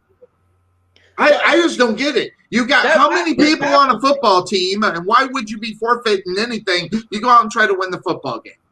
Well, look what happened to the Broncos last year. Hey, you got to play a receiver at quarterback. Look what happened to the Ravens last year. Hey, we're going to postpone like 5 days until Lamar can play. Look at baseball last year. They had 25 guys sitting in a bubble just in case, right? Right? Team gets COVID. Oh, we got to cancel the game. You've got 25 guys behind 25 guys waiting to play. What are we doing? Well, I don't get that either. If you got listen, there's only 9 guys that can get on the diamond, okay, at any given time. So guess what? Okay, if you got 25 on there on the squad still, you're fine. See, and that's the part that I don't get. This is a team thing. This is not about goalie. Okay, and that pisses me off more than anything. I hate the emergency thing. If you got a football team, listen, you can't tell me that these guys, it's just using the NFL, not every single one of those players that played in high school always played that position. They played other positions. They know how to play other positions. I'm tired of it. It's an excuse. It's BS. But, hey, that's me. Cuervo, I don't know what you think. I mean, what do you think about emergency guys? I mean, or should they just field who they got and forget these emergency bubble guys or emergency, goalie guys? Oh, I mean, I'd rather do that than cancel games. I mean, look, if somebody can play the position, I mean, you just try and do what you can with what you got. Like, that's all there really is to it. Yes. And if you get your ass handed to it, you get your ass handed to you. So, Yeah, and you can't say like, well, you weren't prepared. Like, no, like crap happens, right? Absolutely. Like I said with like Johnathan said with Denver last year. What are the odds, right? What are the odds that all 3 of your quarterbacks go down to COVID? What are the odds of that happening? I agree. Like, that's probably never going to happen again, right? Yep. And then, but the one that really ticks me off though, and by the way, Denver went out and they did it. They went out and they played with that receiver or whatever. Yep. Meanwhile, Lamar Jackson gets a free pass. He gets an extra 5 days to prepare for his game. When you know damn well John Harbaugh had somebody else that could play that game or however that played out. So and even if he didn't, Cuervo, that's no excuse to make the exception for Lamar Jackson, and that's the part that pisses me off. There's no need to make a special But exception for here's him. where the NFL went wrong though, and they gave the Ravens a choice. That's where they went wrong. I think I'm with you. There's got to be a standard for all 32 teams as far as some sort of like a standard procedure. Like under no circumstances will we postpone or cancel a game unless it's like, you just don't have enough players to field the team. The lines of that. Yeah, guess what? Only 11 can be on the field at one time. If you got more than 11, you play. See, that's why it's crap. I gotta stop talking about that. That'll get my blood pressure, and you'll see that vein go across my head, because that kind of crap pisses me off. As far as that's concerned. But by the way, who won the game? Oh, forget it. Who cares? There you go. That's the proper response. Yeah, I'm sorry. I went on a little temporary insanity there. By the way, you know what I hate about the NFL and players when they talk they stroke everybody like they're the greatest thing in the world. And that pisses me off too. The fake sentiment that you get from players. So let me put this up there, because this made me mad too. And maybe it's me. Maybe it's because Sonny's just a mad guy. But I hate crap like this. Say whatever you want, okay? Cam Newton, paved the way for a guy like me. Much love and respect to the OG. And by the way, just to let you know, that's based upon what Jalen Hurts said. I don't believe Jalen Hurts whatsoever. I don't believe him. In fact, if anything, I see that as insulting. But the way he's trying to put it makes it look like he's stroking the guy to make he's the next best thing since fruit punch. And Johnathan, hop in there. Go ahead. I hate this. I hate it so much. First off, we all know that's racially motivated in the idea of Cam Newton's the OG, and that's false. I guess I didn't think of it that way, but okay. That's exactly what it is. It's a black mobile quarterback. That's the whole idea, right? So Cam Newton apparently was the first black quarterback to ever play football. Apparently Jalen Hurts doesn't know about Michael Vick, Cordell Stewart, Dante Culpepper, Donovan McNabb, Jason Campbell, Randall Cunningham, Warren Moon. These guys just didn't exist to all these young kids. And that just pisses me off to no end. To know who's the first mobile quarterback, right? If you want to go like that and you really want to focus on it, who changed the game with his feet, Randall Cunningham. If that's what you want to do, that's your OG. That's the guy, right? Steve Young probably doesn't get a chance with San Francisco if Randall Cunningham doesn't break out with Philly, because Steve Young really was just a runner more than he was a thrower. I agree. Quarterbacks were before that. We forget there were guys in the 70s. I get it. It's ego stroke. It's because he's right there. Well, I got to be really nice. Jalen, shut up. Yeah, no kid. That's what I think that's my point. Just shut up. I mean, you don't have to stroke Cam Newton because he's sitting next to you. You got a microphone in your face. Sometimes you just, the fake sentiment drives me insane, and we see it all the time. And this trading jerseys crap really makes me mad. That's but I mean, Cuervo, do you believe Jalen Hurts at all? Yeah, I mean, I do, but I mean, I just think he needs a history lesson. All right. Yeah. He probably meant what he said, but man, was he off the mark. He was so off the mark on that. He was so wrong for calling Cam Newton an OG. Man, you want to talk about the real OG, and I might get laughed at for this one when you talk about mobile quarterbacks. Again, and I'm just going on. I don't know. I didn't watch too much. I've always heard about Fran Tarkenton, okay, Minnesota Vikings. Absolutely. That to me, you want to talk about OG mobile quarterbacks, you got to go back to Fran Tarkenton. Mm-hmm. Yep. Yeah, and then it goes Doug Williams. That was my guy. Yeah, Doug Williams was my guy. Yep. So, that's why I say, hey, it maybe it was for the cameras and all that, guys, but if you want to use that term, you better know your history, and you better speak correctly if you're going to say that. Yep. And you can say whatever you want.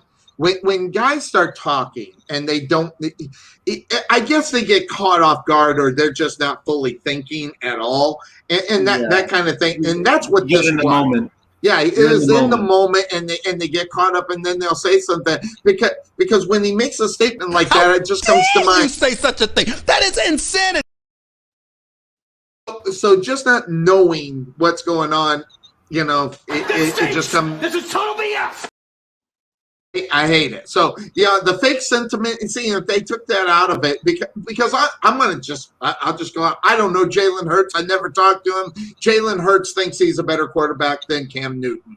And if he doesn't, he should not be out on the football field. Now, that's just a personal opinion based upon who guys are and who they go up and who they match up against. But Jalen Hurts, if he doesn't walk out on that football field, like I'd knock his dick in the dirt. You shouldn't be out there. But I'm old school football. That's where I've come from. You go out there and you bust them in the mouth, and that's what Mike Singletary said. First of all, you're going to go out there and you're going to bust them in the mouth, regardless who it is, regardless how many years. And if it's Tom Brady, if you don't want to be like Tom Brady or beat the snot out of him, then you shouldn't be out on the football field.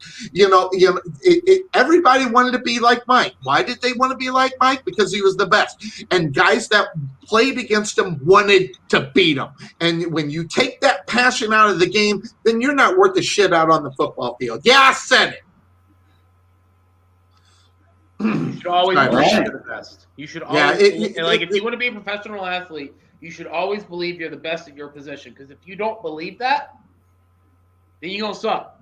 Yep, exactly. So, interestingly enough, some other news out there, but besides the fact that the Eagles, next year's team. By the way, I forgot to put that up for our guest Greg. I wanted to put that up so I didn't want to forget. And we just lost Cuervo. He'll be back in just a moment, and I'll remove him really quick. But interestingly, if we want to go into this, so we had Tebow. I talked about Tebow. No, I think that we're past that. But here's an interesting thing. Take a look at this, Johnathan and Cuervo, when you get a chance. Here's a guy that has been out there for a long, long time. Been doing it for a long, long time.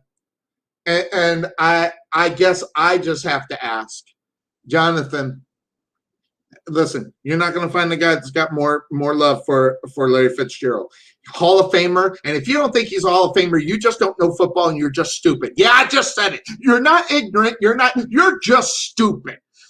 That said, you got a guy that he plays for the Arizona Cardinals.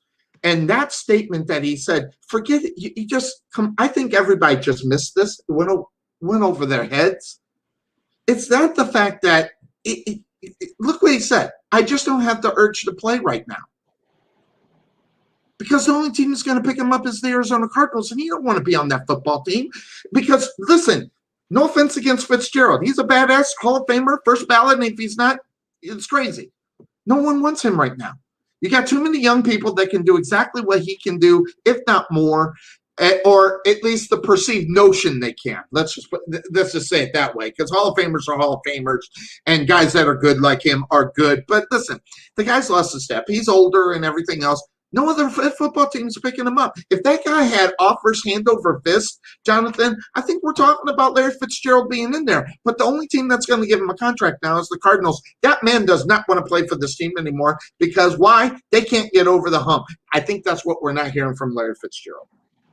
I mean, Larry turns 38 at the end of the month. That is old people at the wide receiver position. He's been playing in the NFL for a long time. I heard a statement that he's got more tackles than drops. Have you seen that thing flying around?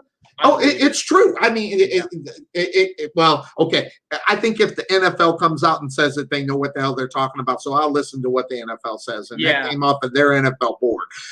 So that just tells you that guy is not just a good football player. That guy's super bad. And the fact that no one is offering out of a contract except the Cardinals, this is the guy that's sick of playing for the Arizona Cardinals. And not only that, they got a coach that's on the hot seat right now. If they don't make the playoffs, he's going to be gone. And then the Arizona Cardinals are going to figure out or think to themselves, what have we done for the last 4 years? I more think, though, it's the fact that he turns 38 and that he's been in the NFL for a long time. And last year was rough on a lot of people. And I think Larry might just be tired in general. And he has earned that right. Again, when you're a number one receiver in this league for 15 years, yes, you earn the right to tell everybody else, I'm done. I'm tired. Yep. And the fact that he stayed on to help mentor Christian Kirk and Andy Isabella for the Cardinals spoke a lot because he took a backup job in doing so when he could have gone to the Patriots and started. Right? Absolutely. We talk about that. Matter of fact, Cuervo said years ago he should have bailed on them and forget re-signing with the Cardinals, and the Patriots would have gave their left nut to get him. And I don't know how that whole thing didn't happen. I mean, I think he was very happy in Arizona. He seemed very content. It was a nice, easy environment for him. The fan base loves him unconditionally. I mean, he's probably the number one Cardinals player in every fan's mind ever. And that's even more than Kurt Warner. Yeah, and obviously Kurt had a shorter run, but I mean, I just think Larry's tired, man. Like, if I was a receiver and I was 38 years old, I'd be like, man, I don't know if I want to do this. And I think Larry also is at a point where turning 38, I think he's trying to come to grips with, can I actually play this at the level I want to play at anymore, or am I done? Like, is this Larry's way of saying, I think I know I'm done, and I don't want to go back out there one more year and find out that I am done? Or think about this. Now, me personally, I think he don't want to go back to the Cardinals. The Cardinals had not done anything for him. How many quarterbacks have they gone over through the years just when he was there? Okay, how many quarterbacks they didn't gotten anybody to deliver damn ball? And he's like, God, I got to go through another year being an Arizona Cardinal? Are you shitting me? But here's the thing. You get to the point in your career, Cuervo, when you are Larry Fitzgerald and you've made the millions of bucks, you want a certain number if you're going to put yourself through that again, and never mind for a different football team. But Cuervo, we talked about it long before. This guy should have been a Patriot many years ago. But like Johnathan said, for some reason he felt pretty good about the Cardinals, and I don't know why. Yeah, I mean, and that's what I have. That's why I have so much respect for Larry Fitzgerald. Well, first of all, I have a lot of respect for Larry Fitzgerald. He turns 38 at the end of the month. Fun fact: Larry Fitzgerald and I have the same birthday. So oh wow, that is a fun fact. 38 is the same day I turned 39 this year. Got it. But the other thing that about Larry Fitzgerald, that's the one thing about him, compared to all the other greatest, the guys that we consider the greatest receivers of all time, Randy Moss, Terrell Owens, Chris Carter, and even the GOAT himself, Jerry Rice, right? I'm glad you got that right. Well, Calvin Good job. Calvin did it too. Played for one team his whole career. One team, yep. So interesting. By the way, Terrell Owens says he can play. I believe him. I believe him. Do you believe? I'm not saying he's going to be great, but I think he's still in good enough shape to be able to he's in play. great shape, but I mean, if you're an NFL football team, are you taking a chance on Terrell Owens at his Probably age? not. Or But he you looks like he can giving play. the young guys the shot? I don't know, Johnathan. You're thinking really hard up there. I did a count. All right, I went and looked and did a count. Okay. Larry Fitzgerald has played 17 seasons. Okay. He has had 17 different quarterbacks throw him a pass. Oh God, yeah. The whole time, we did something on this, and the list is actually longer because before he went, they still sucked in too. I mean, 17 different starting quarterbacks. Ridiculous. In 17 years for Larry God. Fitzgerald. But Aren't you again, sick like I of it? said, I think Calvin Johnson had the same thing because Calvin got hurt for the first time, and I think he had a career mortality moment, and he freaked out and split. Also, I don't ever want to hear anybody say they're sorry for Larry, Calvin, Harry, and whoever else, okay, that do the one team for forever, okay? For Joe Thomas. You kept re-signing with the shitty team. Yep. That's on you. Yes. Right? You can't complain. I fully agree with you. Now, Larry's never done that. And I don't feel bad for Larry because Larry seems to be quite content, quite happy with what he's got going on. Mm-hmm. But like Calvin Johnson and Joe Thomas, when they do their random bitching, it's like, that's on you, dog. You didn't have to re-sign there. You chose to sign there, right? But like I said, I think I think Larry's just taken a long time to think about whether he wants to keep playing or not, and he's earned that right. And I just think he's done. He doesn't want to do the Randy Moss. Right. You go to Tennessee for like 6 games and find out you're cooked. Yeah. He doesn't want to do the Terrell Owens where like people just tell you, no, we don't want you. Leave, please. The Chad Johnson where you embarrass yourself out of the NFL. You know, Absolutely. Larry wants to go out gracefully, and I think this is the most graceful way to go with him saying, I just don't feel like playing football anymore. I don't feel like getting hit anymore, all that. And you know what? For no reason. Like, if this is it for Larry, I'm going to miss you, man. I'm going to miss you. Yeah. Like, that playoff game against Green Bay may be the best receiving performance I've ever seen. And not only that, I mean, God, you just felt for the guy when the Super Bowl, when they freaking lost that Super Bowl. I didn't care about Kurt Warner. Kurt Warner's Kurt Warner. I felt for Larry Fitzgerald because exactly what you're talking about. It's just that just killed me for him anyway. But you know, being on a bad football team, it's a horrible thing, and you're that good. I mean, Calvin Johnson obviously being one of those guys. Hey, say whatever you want about Joe Thomas. Joe Thomas didn't miss football games. I mean, he played. I mean, I don't think he ever missed a football game. So there you go. It's one of those. But when you're on a bad team, you're on a bad team. So what does that get you? Losing season. You know, the long years without a losing season. Okay, you got. I mean. You know, the Steelers are the Steelers. I don't like this stat, by the way. Okay, not mainly for the Steelers, but the other teams, because a winning season is 9-7. And I'm sorry, I don't necessarily think that's a quote-unquote, you know, winning season. I just don't. I mean, maybe it's me. Maybe that's the reason why I look at players and I want them to be better to make the Hall of Fame. Same thing with this. A losing season, but it's based upon having that one more game than 500. So here are the numbers, and you know your Bears at number 3, Cuervo. Or not at number 3, but with 3. Interesting. That's a number there.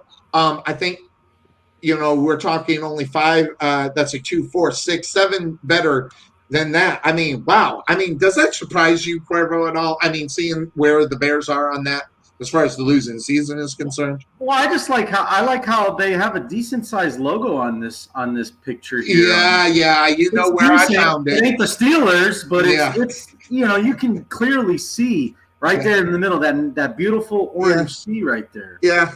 It definitely came from a pencil. I comb it to find interesting things to talk about, and of course that came from a Pittsburgh Steelers area. But here's a question for you guys: Is 8? Well, now that you can't have 8 and 8 seasons anymore. But do you consider 8 and 8 a winning season? I don't. Season. I don't know, Johnathan. I don't. I don't think 9 and 7's winning season. So I think 10. I say 10. That's 2 digits instead of just 1, and I'll live with it. Although I think 11. I think it should be 11, but I'll take 10. What do you think, Johnathan? 9 and 7. That was always my like as soon as you're over 500, winning record. Like that's how I always looked at it. Yeah. Right now, whether 9 and 7 is a good season or not, is a different story. That's a good point. Like I think if the idea is what's a winning record, if you win more games than you lose, 9 and 7, it's a winning record, right? Now 9 and 8 is now your benchmark. If you do 9 and 8, you've had a winning season. Was it a good season? Probably not. You lost 8 games. Yeah, but exactly. That's just how I always look. Always felt like that's a black and white demarcation. Well, I don't like the fact that they're touting it like it's something huge. That say whatever you want, but I don't look at 9 and 7 as hey, that's great at all. No, as it is, it was hard enough at 10 and 6 to think that that's a winning season. So, but I get it, I understand it, and what you said makes sense. Winning more than you lose, I get, but. Man, it's just little things like that. And so I got to find some bigger things to worry about in reality. But I'll put this out here. I found this while I was out there. Mitchell Trubisky lifts the Bills past the back. Does anybody care? I mean, listen, Mitchell Trubisky now, and by the way, I'll just say it. I think he's a better backup quarterback in Real than Marcus Mariota. Yeah, I said it. Why? He's won football games and recently. And good, better, and different. It just is what it is. But does anybody care that? I mean, I'll ask Cuervo, being a Bears fan. People in Chicago care. Yeah, they care. They do. It's just a preseason game. Why would you give a rip? I mean, because it's that instant reaction, Sonny. People yesterday in Chicago, on the Bears fan pages, they were on the edge. They were on the ledge. All the comments were, see, this is what happens when you put him on a good team. We should have never gotten rid of him. He'd be playing like this for us. No, he wouldn't. He'd be the same garbage Mitch that he was when he was in Chicago. The problem is Matt Nagy, I'm starting to learn very quickly. It took a while, but I'm starting to learn. He's just not a very good coach. Yeah. He might be a good offensive coordinator for somebody, and he was in Kansas City and Philly. Yes, he was. He's not head coach. It's just like what Johnathan said about Judge earlier, with the Giants. He did his thing in college, and that's great, but he's not NFL material. Matt Nagy is not head coach material. Offensive coordinator, great. He's a great guy all day for you. Well, the problem is no one's buying what he's selling, and that's the problem with Matt Nagy. Well, shit, what is he selling? Yeah, well, he's selling the offensive side of the ball because let's be honest, when you just and this is a horrible comparison, but I mean, when you talk guys, you say Bill Belichick, people buy into what he's selling. Now, granted, that's because of the experience and the Super Bowl rings and stuff like that. People can buy into what you got. Exactly. Now, Matt Nagy, and this is horrible for me to say, but I hate young players because you got to find that coach that can find the difference to make that guy happy, but yet still keep everybody else happy. But yet this person gets this and that. I hate that. I want a football coach that's going to coach your football team. And if you suck, you suck. And if you get your feeling hurts, get off the football field. Because guess what? In life, not everybody's going to be happy. In life, you're going to get your ass chewed every once in a while, especially when you deserve it. Mm-hmm. New players and new guys that are coming into this game are taking away the toughness of the game and what people love about the game because they're guys. And here's one thing. Listen, you can say a lot of things about Cam Newton. That guy usually keeps his mouth shut about that kind of stuff. I mean, and maybe it's because I wasn't listening. But I never really heard Cam Newton saying, where the hell are the flags? He left that to the coaches. He left that to other people. But I don't remember. Now, he did it on the field saying, where's the flag? But outside of that and standing in front of a press conference, you're not hearing Cam Newton saying, well, I didn't get the flags. So I kind of respect Cam for that part because it's almost automatic. If you're going to get nailed and you think you got nailed, it's almost automatic. You're going to hop up and get into the ref's face. But he did not take it that step further. It's the only reason why I really like Cam. And I'll say it. I like Cam Newton. I don't like the Superman thing because that's the ego shit that I can never stand. But outside of that, Cam Newton's one tough son of a gun, and it really didn't say anything about it in the news media, Johnathan. Yeah, I mean, I think maybe one time, and even then, I don't think it was actually Cam talking to the media. I think it was the mic'd up by the NFL that actually picked up on Cam looking at the ref and being like, buddy, where's the call? Yeah, and that was always the thing with Cam is everybody talked about how he would get hits, and you're like, okay, if that's Tom Brady, that's getting called. Absolutely. And the problem with a guy like Cam though, is that there was a fine line between him being a quarterback and him becoming a runner. And sometimes refs would just default him to being a runner, which is an unfortunate reality. And that's why Cam probably took more hits than he ever needed to. Yeah. So interesting enough. Hey, by the way, Cuervo, back to your Bears just really quick. I found this. I thought this was interesting. Andy Dalton, Justin's going to have a great career, but right now is my time. But, I think it's interesting that a guy like him would say that because right now, if he's not feeling any pressure to be better right now, I mean, he's got Fields right behind him. And let's just be honest, Cuervo. What's the difference between Andy Dalton and Fields? Okay. If you want to go by talent right now, obviously you got him to the playoffs and lost in all the playoffs games. He's got the experience, but really take away from that. What's the difference between Andy Dalton and Field right now? I think your better shot is to go Field more so than it is Andy Dalton. Who do you want to start for the Bears? Who do you want? Not who you think, but who do you want to start for the Bears? Oh, well, I mean, based on what I see in the preseason, I mean, the offense looks so much better with Fields. And so, I think that, he'd be the better option, but do I think it's the right option? I don't know. Fields, he claims that the game looks slow to him. I don't know exactly what he meant by that. Yeah, did you see that? That was all over, and I'm sorry, I just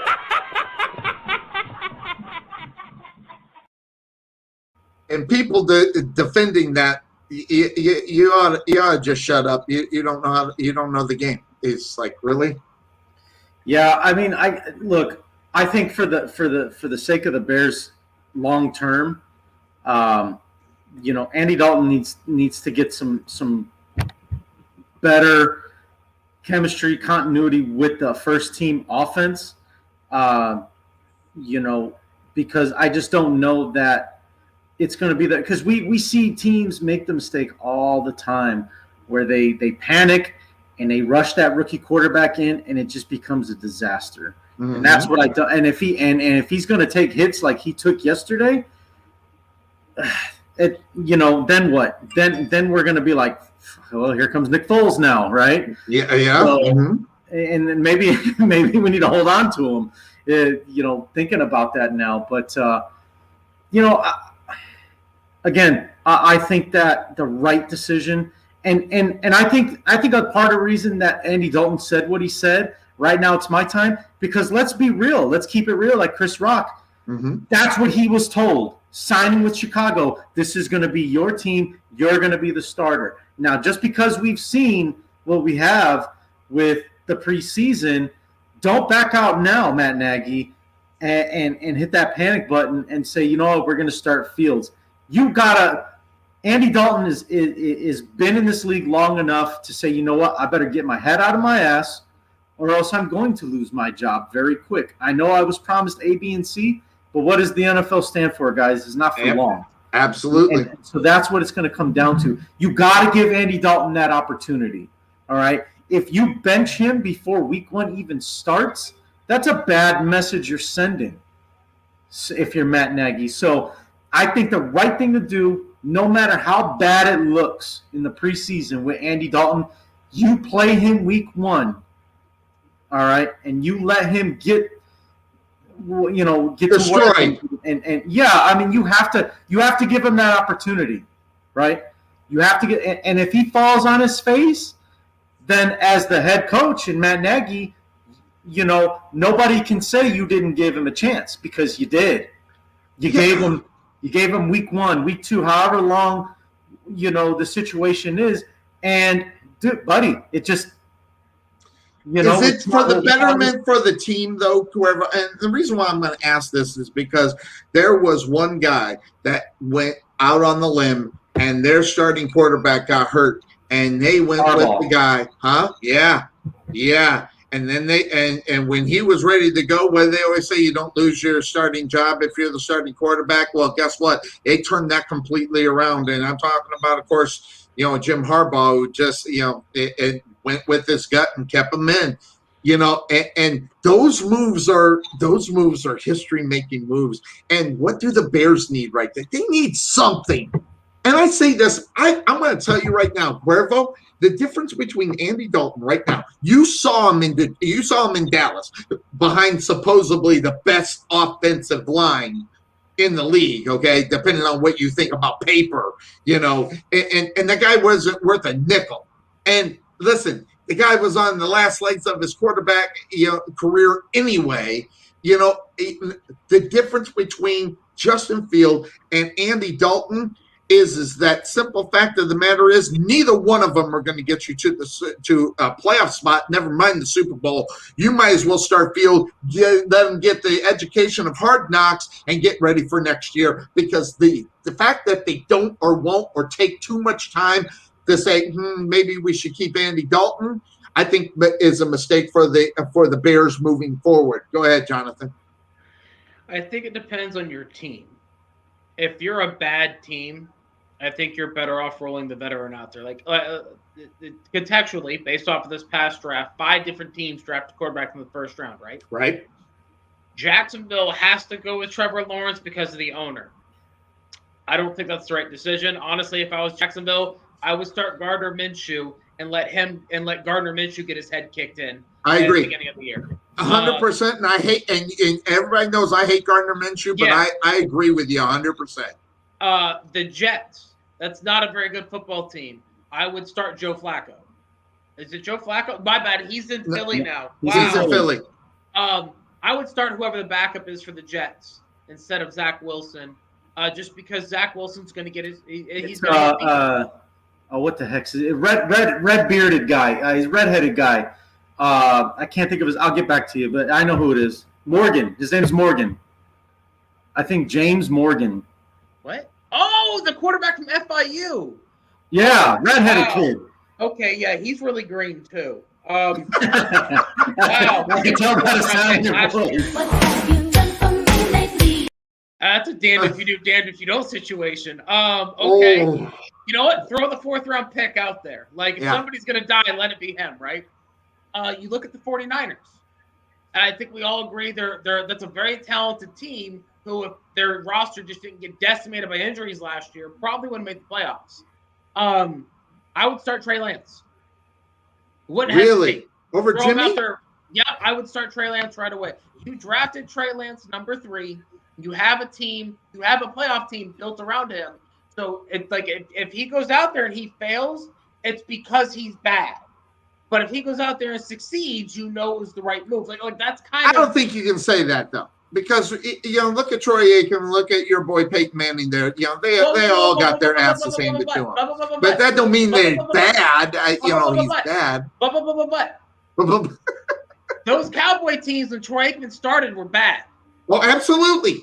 Right. What I'm saying is San Francisco's not bad. They traded up. They gave up a lot of capital to get to number 3. That was a team that was in the Super Bowl 2 years ago and hasn't lost many pieces off that team. I think that's a good team. And because of that, because you have a good nucleus around him, you have an offensive line, you have weapons, right, for him to utilize. I think you put Trey Lance out there. I look at Justin Fields, Andy Dalton all day. That's not even an argument. You do not let Justin die. I look at New England.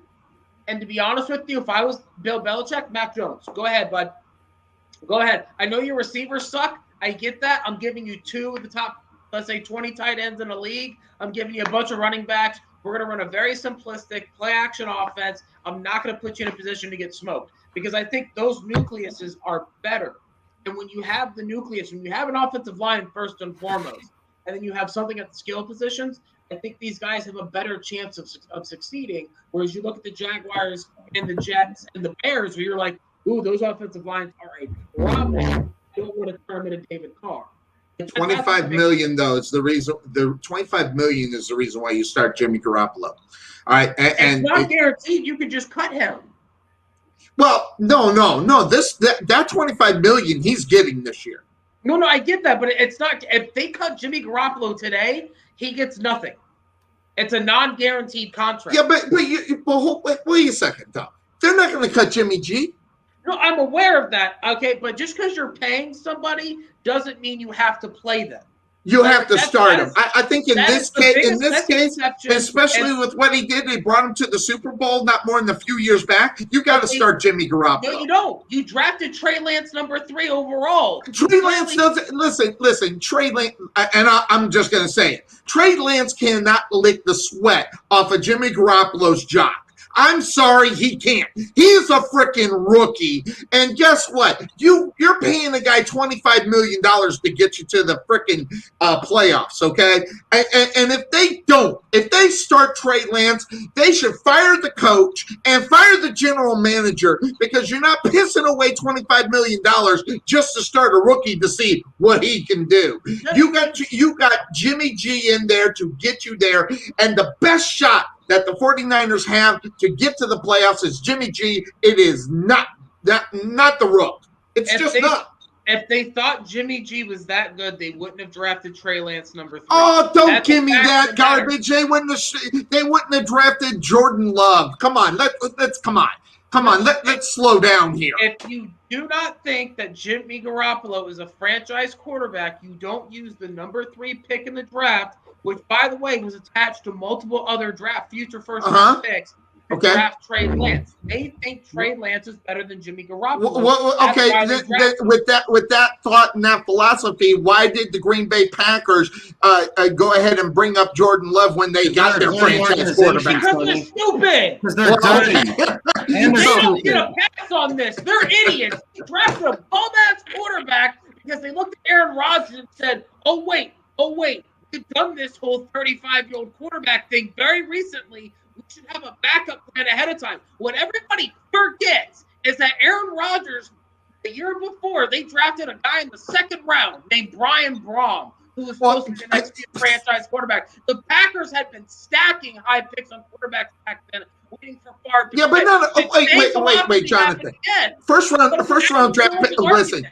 Hey, the gold standard is first round draft pick. Even the 2nd or 3rd rounders, you're laughing at them. No. Everybody knows a back end first round pick quarterback is just for the 5th year option. Nobody gives a shit at that point if you're the number 25 pick. So here's the deal. Okay, the 49ers utilized 3 first round picks to draft Trey Lance because they think Jimmy Garoppolo can't hack it for 2 reasons. 1, he is not dynamic in the passing game whatsoever. 2, he can't stay on the goddamn field. Okay, so they drafted. That I'll agree with you. Trey Lance, just because you pay somebody doesn't mean you have to play them. Like, that is the dumbest idea in sports ever. Johnathan, name me someone that's not doing it. Okay, you're paying your franchise quarterback. Name me a guy they're not using, and maybe I'm just not thinking of it. They've already told you that Jimmy's not a franchise quarterback. You can't tell a market that I respectfully disagree with you. You don't pay 20. That's fine. But don't tell me a false. Chris Davis got $25 million a year for the Baltimore Orioles. He hit 150. When they asked him why they played him, it's because we had to pay him $25 million. Well, why would you play somebody that bad intentionally? They think Trey Lance is better than Jimmy. They structured Jimmy Garoppolo's contract so they could get out of it. This is a factual statement. You got me riled up for no goddamn reason. I did it 2 weeks in a row. Am I good or what? I am so good. But I will say, hey, if they don't start Jimmy G, that's just stupid. I'm sorry. They need to try to make the playoffs, and it's not going to be with them. It's just not. They think that they can do it with Trey Lance, or else they wouldn't have drafted him where they did. Whether you think it's right or not does not matter in this equation, Sonny. Whether I think it's right or not doesn't matter. They think that Trey Lance is the right decision. Well, hold on. I think you might be right, because this will be the last year that Jimmy Garoppolo does have the opportunity to prove himself in order to be there. Because, we can go through a long string of backup quarterbacks that have been number 1 draft picks still hang around because they're still looking at the potential of what they are paying the guy or what they think. So that's an interesting point. We don't know what the head coaching feeling is. We do know what the front office is, because based upon what you're saying, but the head coaching position, especially there, is a little bit different, because you're talking about a guy at the head coaching position that knows football. And I think said he wanted Trey Lance. Yeah, well, yes. But I don't think that he meant that I want Trey Lance, but I don't want Jimmy G. I think that might be the difference. I don't think Kyle wants Jimmy G anymore. You don't think so? Okay. I can respect that. He has seen 3 years of him, And I think at this point, Kyle's decided that Jimmy's not the guy he wants. And it might be because of injuries, because like you said, they can't keep that guy out on the football field. What good are you? And that makes sense. That makes think sense. About it. Every time has Jimmy Garoppolo ever played a full season? Even the year they went to the Super Bowl, he didn't play the full season. Got hurt in the middle. Yep. So like, and it's always a lower body injury. He's consistently hurt with his lower body, whether it's his ankle or whatever. He's not mobile, and Kyle Shanahan is always like the quarterback that can move around a little bit because he uses rollouts so often in his game plan. Right, and interesting. I'm looking up something really because you made a point, and I just wanted to see where it was. Where is it? This page right here, San Francisco. Well, they got one of the best offensive lines, so that there should not be an excuse for Jimmy G not to be successful. I got him ranked number 9 on the offensive line. So top 2 tight end. Yes. A very strong running back. I got him group, at 5, but yes. A very good receiver group. Young, no doubt about it, but I think it's a very good receiver group. Yep. Like he needs to get the ball out of his hands so he doesn't get hit. He needs to do that 3-step. Peyton Manning was so good at that three-step drop and getting the ball out of his hand. And Cuervo, he was amazing at. That's why Austin Collie is the guy that we talk about. That's why Julian Edelman. That's the reason why. It's that quick 1, 2, 3, and let the yakety yak do all your talking. And that's what Jimmy G has to do. Yeah. I mean, if that's what works best, with Garoppolo, then, then that's what I think, that the 49ers should do. I think I agree that, with the exception of, I would say probably, now that I'm thinking about it. So who do we got? We got Lawrence, we got Wilson, we got Fields, we got Lance. Who was the 5th guy that got drafted in the first round? Mac Jones. Honestly, I don't think any of those guys should start today. I think I agree with you. None of them should start week 1. Well, I am gonna say I'll go Jacksonville. Gardner Minshew and that guy. What's the difference? That's my only thing. I know you love him. I know you love him. But I'm just saying, really, what's the difference? It's more of, I think Jacksonville's going to be rough out the jump, and I don't think you want to spook Trevor right away. I get it. Maybe put him in there and let Gardner get beat up a little bit before. Yeah, I get it. I believe Trey Lance needs a redshirt year just because he missed his entire last season because of COVID. Yeah. So don't get that twisted. If I was the 49ers, I'd bench him. But I think if you're going to start one of the first-round picks, he's in the best situation to do it. Got it. That's. I mean, yeah, I see your point. I do. Yeah, he's see in the best point. situation to be successful with a guy like a Kittle and Brandon Ayuk and those receivers over there.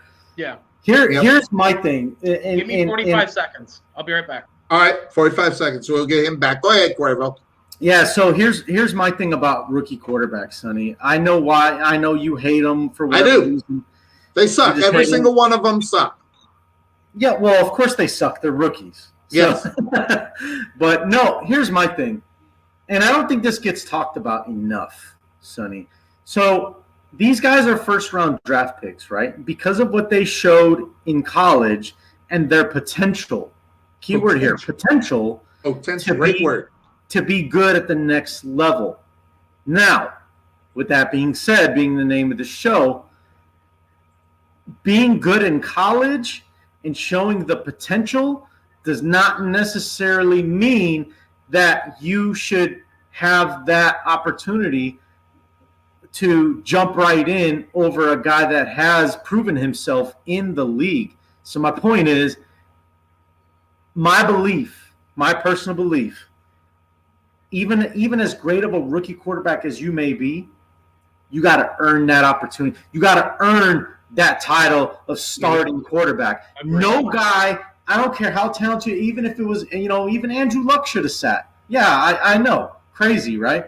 Every rookie quarterback should sit, in my philosophy, because you got to earn that title to be a starting. You got to earn that opportunity. You got to earn that. You got to put. When does he earn it, though? Okay, Cuervo, elaborate. When does he learn that? Does he learn it in practice, or does he learn it in actual game time? Because we all know it's two totally different worlds. I think you based on attitude and progression. If you see good things out of both of those, then I think you going into year 2, depending on your quarterback situation, you look at it and you say, all right, where was he last year compared to where he is now? Where's his attitude? Where is his thought process? Does he understand what it's truly about? It's not about 500 yards and 5 touchdowns every game. Yep. What is it? Are you there for the right reasons? Are you are you showing those traits? Are you showing that ability to take on becoming the leader of the team? Mm-hmm. You know what I mean? So that's what I mean by proving yourself. Progression is what you're saying. And not just attitude wise, but like actual like intelligence at the quarterback position, being able to read coverages, making the right throws, the timing of the throws, the accuracy of the throws. And if you can't do it in practice, how can you do it out on the regular field, right? I mean, where the speed's a lot slower in practice in reality, right? Maybe sure. And I know the argument is going to be, well, you don't know if that guy is going to be, if they don't get on the field and they play. Well, that's why, and it sucks to say it this way, but when you're either blowing a team out or you're getting blown out, that's when, you may have that opportunity to see where he's going to be at. And is he going to be a guy that has happy feet, like for those mobile quarterbacks like Lance and Fields?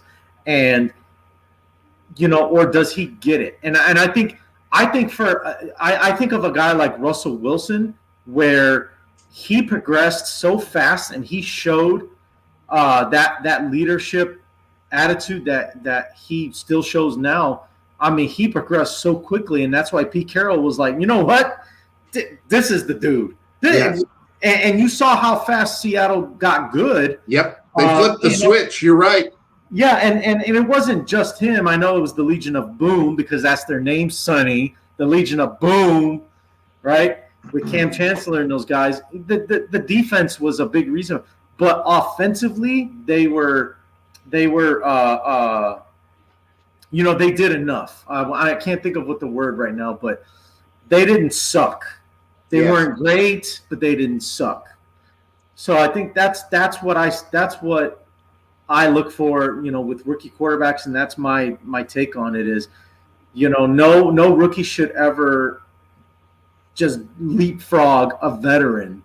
You gotta earn that opportunity. You gotta earn that spot. You gotta earn that title of being a starting quarterback. Veteran. You don't get to just jump in and do it. That's an interesting word. You say veteran, and I don't think Gardner Minshew is a veteran, but he's a veteran of some games. So go ahead, Johnathan. So, question: New York Jets. You have rookie Zach Wilson. You have second-year guy James Morgan, who didn't play, and you have third-year guy Mike White, who never played for the Cowboys.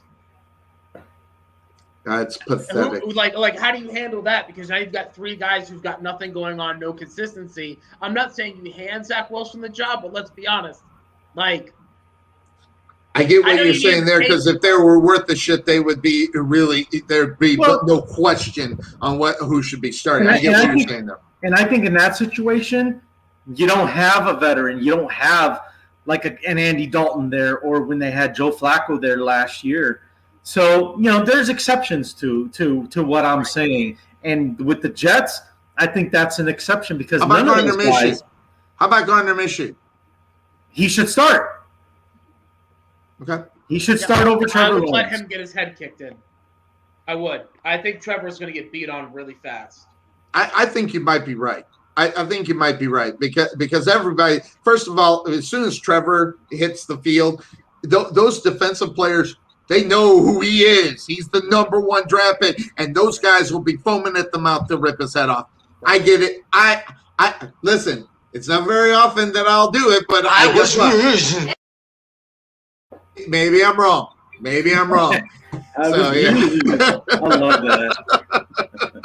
So I like that point. I've been known to be able to turn my decisions around on just one sentence if it makes sense to me. Sometimes it doesn't make sense to anybody else, but it makes sense to me. But it is good. So I got you wrapped up twice in two times in 2 weeks. I did good. I got him wrapped up. I knew I'd be able to do it. I know this guy's history. I watched him when he was over on Way in Sports Talk. I almost know how to get that juices flowing. But that's what I like about Johnathan. I can find it and I can get it, and not only that, he just spread the knowledge. That was awesome. So now I want to say, I think Cuervo and I, part of the reason why we're in favor of sitting rookie quarterbacks more often than not is because of our college background. That could be. You never throw a true freshman quarterback out there. That's the kiss of death. Now, That's changing a little bit in college football now because schemes are so simplistic and everything is just get it out quick. But, you never throw somebody out there in their first year of learning an install. That's the recipe for a disaster. I think that's why Cuervo and I are both hey, Jameis Winston played his second year in college. Mm-hmm. Everybody. Well, he was a freshman. He's a redshirt freshman. That's why we use the term redshirt. We use that so often because you want to redshirt these guys so that they learn the system. So I am usually always I always felt the worst thing to happen to Jameis in Tampa was that he had to start right away because that Bucs team was so terrible. You know how I know they were terrible? They had the number 1 pick. And you watched the damn game. That Andrew Luck team, that Colts team, was a little different because I think they actually intentionally tanked to have that pick. I really believe that team wasn't as bad. I think they did too, but they were horrible after they got him there. I mean, listen, there's a reason why you got one of the best sound bites ever.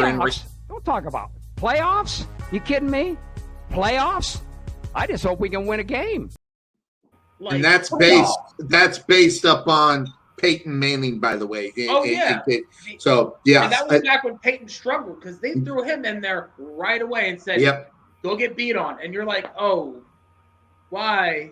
That is not fair. But, then you have the Andrew Luck situation where it was either Andrew Luck or Curtis Painter who went 0-10 the year before. I remember that. It was Painter. It's just and by the way, you want to talk a journeyman? That dude has made his way around. So with some of these guys, when they're drafted that high, and you're well, they need to earn the starting job, and then you look at the rest of the quarterback room, and you're oh, never mind. Never mind. Your draft slot tells me that you've already earned it. I looked at when the 49ers drafted Trey Lance, I was well, he ain't playing this year. Now that's a fact. And then you listen to him in training camp, you're they're going to start this full week 1. You already see it coming. Whereas me personally, I'm rolling with Jimmy until his leg breaks. And I agree. Great. But I'll roll with Jimmy. In Jacksonville, I'm throwing out Gardner. In New England, I'm throwing out Cam Newton. Let those guys go take the lumps, right? Or in the case of Jimmy, go win the games, right? And then I look at the Jets and I look around that quarterback room and I'm that's your job. I look at the Bears and I'm Andy Dalton, get out there. We know we're going to have to coach you. Heck, even Nick Foles to a certain extent if he can get along with us. By the way, Cuervo, did I call that last year or did I call that? I called that whole Nick Foles situation from day. As soon as I heard that those two were doing what they were doing, I knew that love affair was going to go away. But now the Bears are stuck in that contract, just like San Francisco in reality, stuck in that contract because who else are they going to get if their guy goes down? If Trey goes down, they need someone there, so they're kind of stuck in that contract. It's 100% insurance. But you and I both know they're gonna. If Jimmy G doesn't eat the bed this year, which there's obviously a high chance of him just completely tanking shit. Good point. He knows he's gone. Yes. Right? Mm-hmm. So if he doesn't eat the bed this year, San Francisco is going to look to flip him for a first-round pick in the offseason. Yes. And think about this. He's not going back to New England because they did. That's all done. If that was going to happen, that would have happened this year. If that was going to happen. Now, since they did what they did, obviously, within the first round, Mac Jones is going to be the guy. They don't give a shit about Jimmy G unless he is so bad in reality and they go ahead and get rid of Cam That's the only thing, is if Mac Jones is as bad as, Peyton Manning was in his first year, or Troy Aikman, it's the only reason why Jimmy G makes his way back there. But as a starter, that ain't happening. So Green Bay is going to get Garoppolo because Rodgers is going to walk. That's Green Bay, because Green Bay doesn't want to play Jordan Love. They know what they have. They know they don't want him. I get it. I get it. And by the way, that would be great for Jimmy more so than anything. But that's cold weather. That boy needs to be in warm weather. I think. I believe that. Well, he's from the Midwest. I know. He's from Illinois. I know, but I'm just saying that guy needs some heat to keep those injuries right at bay. Yeah, being stuck. I don't know how long. I don't know how he made it up in New England with all that damn snow, but he did. But it is what it is. So, by the way, and so I gotta kick this because I actually have an appointment. But I mean, there we go. We just threw 4 hours at you. I mean, and by the way, I could have kept going, but unfortunately I do have to go. Normally I'm usually the one hanging out for a while, but it is what it is. But I gotta go. I gotta go check on my store. So. Take away from that. Anything else before we're out of here, gentlemen? Or in next week, AFC, NFC, North. Let's try to figure that one out. That's going to be fun. So I'll be decked out. Don't worry. Yeah, and that means your lady, if she's going to do it, that means your lady has one more week after that to get up and ready. I can't wait. I don't know why. But I have been looking forward to getting her take up on this. But I've heard her talk football. She ain't dumb. I mean, she's probably smarter than me. That's probably the reason why I want to talk to her, because I'm an idiot. But it is what it is. Gentlemen, always good to see you. And we'll catch you next time. And again, I'll probably get more fan mail for my guy down in the bottom, Johnathan. And and Cuervo and I will still get the hate mail. How about that? One more thing, Sonny. Yes, sir. My AFC East, mark my words. Oh, okay. I did. We skipped over. What was that? I already did mine. What do you got? This is a juicy one. And you can agree to disagree. That's fine. But this is a juicy one. Okay. Mark my words. Your MVP this season will be Josh Allen from the Buffalo Bills. I hate you. I hate everything about you. You hate it because you didn't think about it. That's the reason why, right? I'm going to be so wrong on him. And I hate being wrong. I hate it so much. And I already know that I'm That's wrong the reason about why Johnathan fits in well right here in this guy. I hate being wrong, too, even though I'm wrong 90% of the time. Look, I still hate being wrong. I'm going to admit, too, I thought he was overhyped coming out of college because of the strong arm. Because Johnathan knows, and I think that's why he wasn't high on him either, because everybody gets so enamored with these strong arm quarterbacks. And it's like, but what else do they bring to the table? Good point. Josh Allen has showed he brings a lot more than just a strong arm. So I always thought he'd make a really good tight end. Right. With that, we'll end that up. That was funny. I like that. That was good. I think I work 9 to 5 next Sunday, by the way. Oh, 9 to 5? I miss you. So we won't get you next week. Yeah, I got to do I'm covering a college football game. All right, then send us in your order of what you think is going to happen within that division, and we'll talk about that as the show goes on. So always good to see you. You're obviously always welcome. That's going to do it for us on the Couch Potato Sports Show. AFC, NFC, East, all done. Next week, North, we're out. Bye.